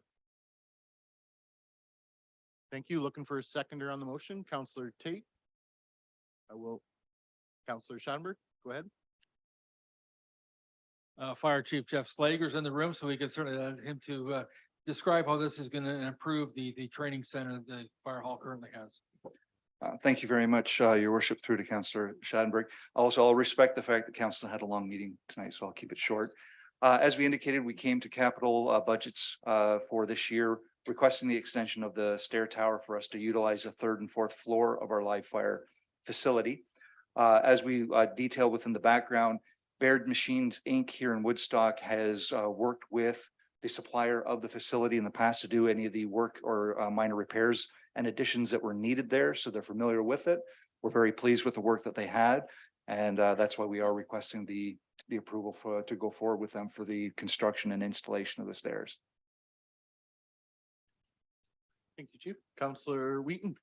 Yeah, I had a question through you. Is there the opportunity for other neighboring fire departments to access a facility like this for their own training? Your Worship, through to Councillor Wheaton. Yes, we do make it available. There has been some other developments within some of the townships that may alter that. We do know that the township of Norwich had done some fundraising and they've established their own training facility. And during the course of some of the repairs that we needed, we were a bit delayed in our getting ourselves out and available. This will add some of the capabilities of the facility that others in the county don't have. So again, it kind of makes us a little bit more unique at that time. Any other questions from the chief while we have him here in the in-house? Okay, thank you so much. Thank you. Last opportunity for any questions or discussion before I call the vote. Seeing none, call the vote. All those in favor? None opposed. Carried. Thank you. Nothing from Public Works or IT tonight. We do have a special committee advisory task force report from the Woodstock Rec Advisory Committee. 15A, looking for motion. Counselor Schattenberg. The Woodstock City Council approves Alita Kingswood and Amanda Nelson for induction at the 2023 Sports Wall of Fame ceremony in the category of special recognition. Thank you. Looking for a seconder on that. Counselor Lauder. Discussion. Counselor Schattenberg. Just want to point out to everybody that the full report on the council agenda for tonight includes the 5 previous inductees that have yet to be inducted because of COVID. We want to do it sort of a live presentation in person, so that'll be done in September. But the Recreation Advisory Committee did take a look at the sporting accomplishments of some of the people in the area, and we've came up with these 2 women to be inducted as well under special recognition category, which means they deserve to be recognized now and not wait 5 or 6 or 7 years to be inducted. One being Amanda Nelson is interesting because I talked to her on the telephone to give her the news, and she's in Germany right now competing at another ultra marathon race. They call it the backyard running. So it's kind of a cross country race where they really do run for distance. So she could be running this X number of kilometers over 2 or 3 days as far as her running goes, not just a 42-kilometer marathon. And Alita Kingswood certainly got a lot of press herself. She's 91 years old. And I talked to her on the phone about the world record she was setting in her age bracket for basically what's a rowing machine as far as the distance she was able to travel at over 3,000, what her time was for 3,000 meters on a rowing machine. So it was nice to talk to her on the phone as well. And they're both looking forward to being inducted and being recognized by the city of Woodstock. Thank you. Looking for, did I have a seconder on that? I'm sorry, I did, didn't I? My apologies. Any other discussion? Okay, I'd just like to say congratulations to them. I was reading some of Amanda Nelson's accomplishments, especially 375 kilometers over 3 days. Like just blows my mind of running. I just cannot fathom that. I don't drive that much in a week. So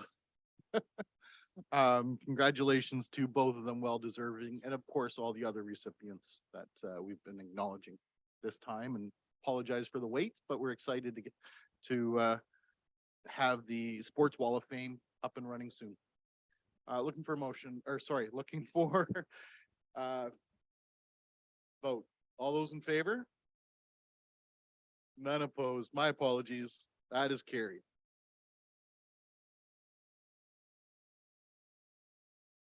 No notice of motion or new business that I'm aware of. Draft bylaws, Counselor Wheaton. Thank you, your worship. Moved by myself and seconded by Councillor Schadenberg that the following bylaws be given a first and second reading. 9597-23, a bylaw to amend the City of Woodstock Municipal Code 94, clerk temporary acting. 9598-23, a bylaw to govern and regulate the finances for the City of Woodstock for the fiscal year end December 31st, 2023, to provide for the adoption of tax rates and to further provide for penalty and interest in default of payment thereof for 2023. 9599-23, a bylaw to approve the estimates for the Board of Management for the Business Improvement Area for the fiscal year ending December 31st, 2023. 9600-23, a bylaw to amend the City of Woodstock Municipal Code, Chapter 153, Property Standards Officers Appointments. 9601-23, a bylaw to amend City of Woodstock Municipal Code, Chapter 134, Officials Appointments. And 9602-23, a bylaw to amend the City of Woodstock Municipal Code, Chapter 127, Municipal Bylaw Enforcement Officer. Thank you. Any questions or discussion?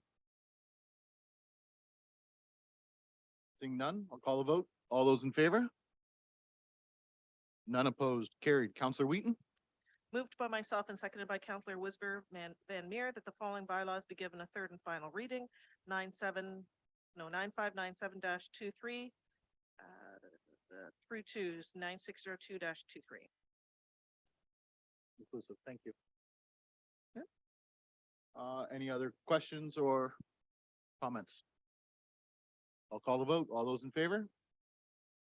Carried. And tonight, we will start with Counselor Wheaton.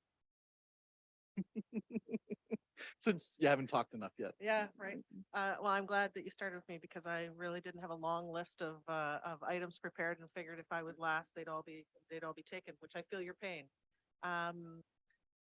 Yes, earlier tonight we had the sign request. Where is it?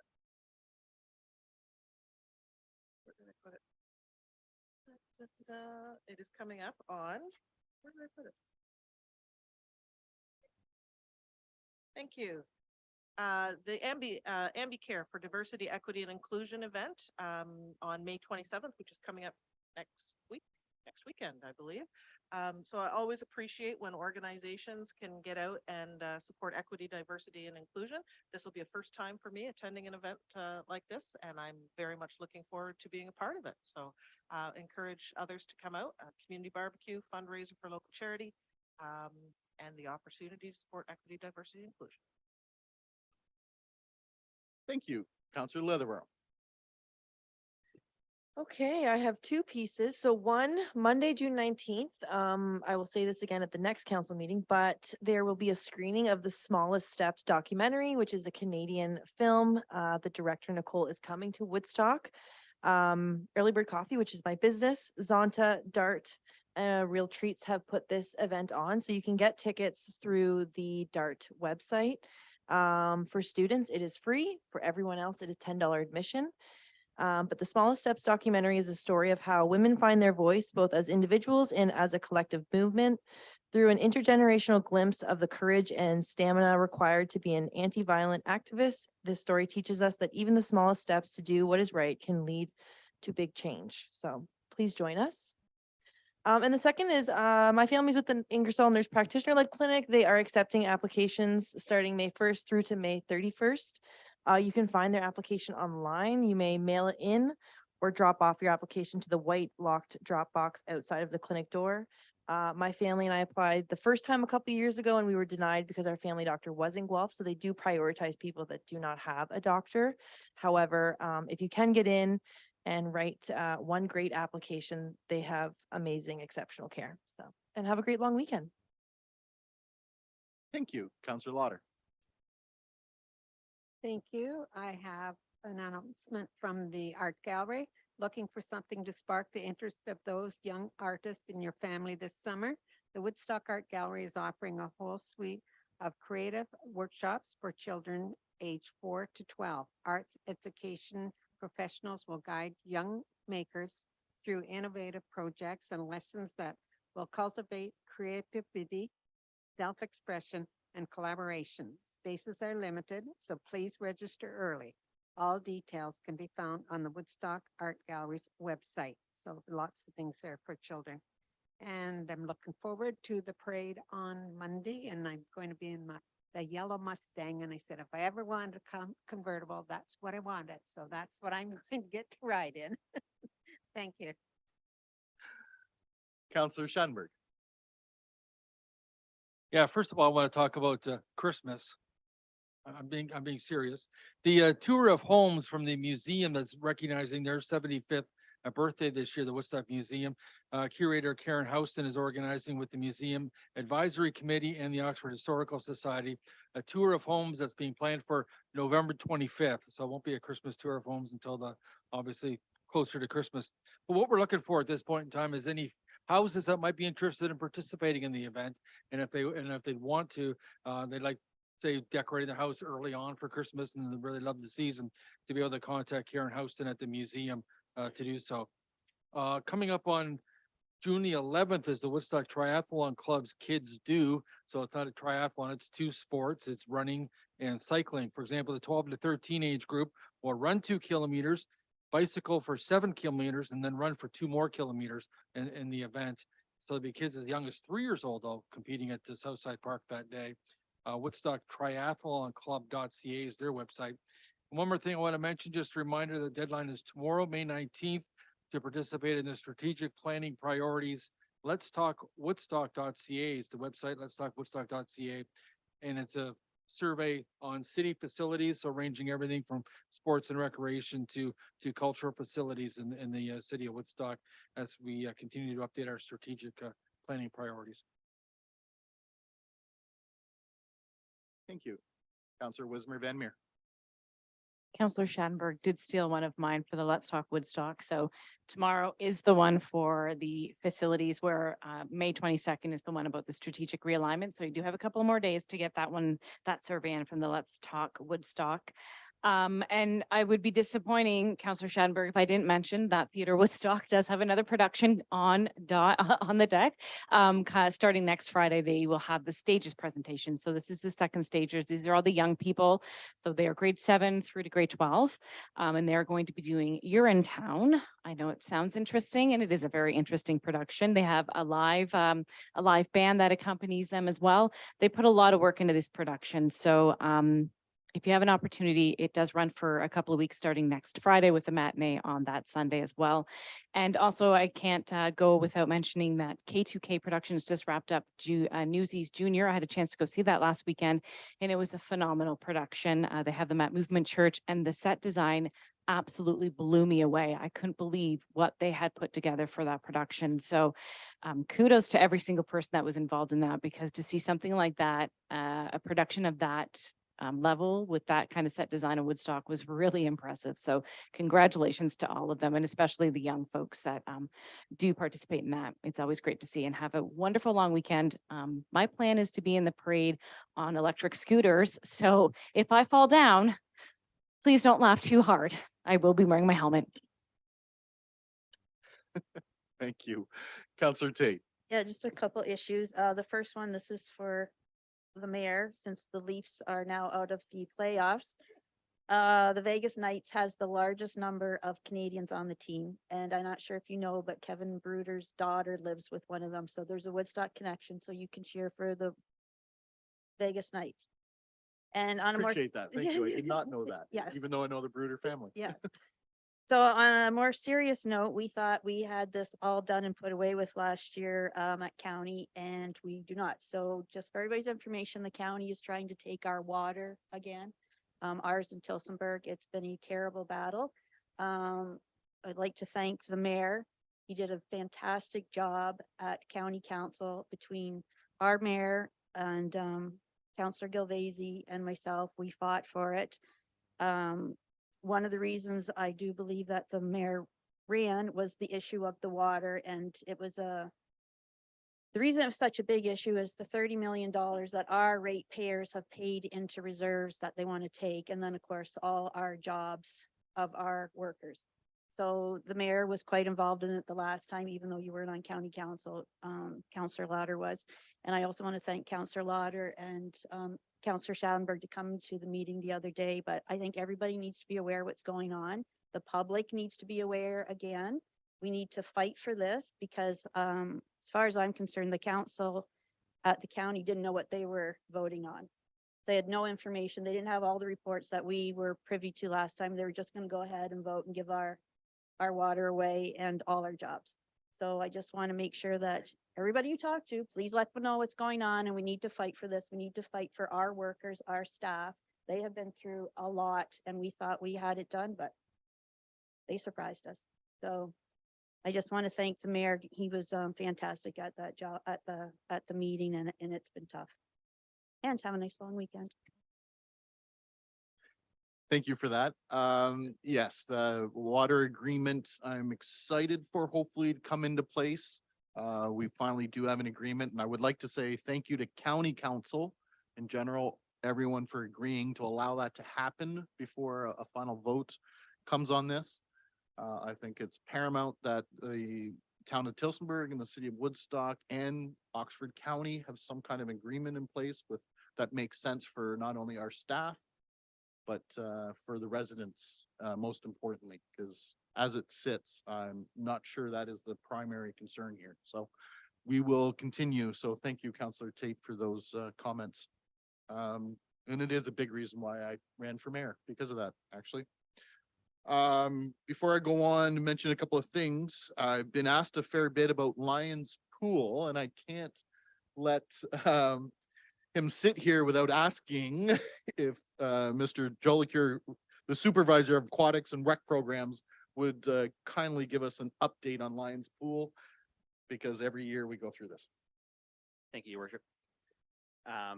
So we had difficulties initially finding contractors that would either meet our timelines or would do the work. They would only look at doing full liner replacement. So we met with a contractor today that can now meet our timelines and will do the repair, thankfully. So I don't have pricing yet. That's coming tomorrow. So maybe too soon on the woo. Yeah, so we are looking at about a quarter to a third of the liner that needs to be repaired. It's a large chunk. So we predicted some of this. We have 10,000 in capital. I'm expecting it'll be higher, and we'll be coming back for, I suppose, an ask. Fair enough. Thank you for being here and that lovely update. But again, we've been talking about it every single year. We'll keep it going, and for those residents at home, we'll certainly do everything we can to open it as soon as possible. So yeah, most of the things have been mentioned. A couple on my list that weren't is next Saturday is a fairly busy day here in the city. Of course, the Ambicare for Diversity was mentioned, but we also have the IG Walk for Alzheimer's in the morning that I'll be attending, as well as the Woodstock Truck Show is that day as well. So busy day in Woodstock, a lot of events, basically from morning till evening, with the Woodstock Truck Show actually having some bands at the fairgrounds. So be excited, and I'll be there. And of course, 10 a.m. on Monday, we have the Victoria Day Parade. I will be in it as well. I believe most of us will be in the parade, and look forward to seeing everybody along the parade route. And just a reminder, this is the one that ends at Southside Park every year. So hopefully see everybody then. And with that, I'll ask for an adjournment. Councillor Wheaton, second by Councillor Wismer Van Meer. All those in motion? Wow, those arms went up pretty quick. We are adjourned. Thanks, everybody. Have a good night.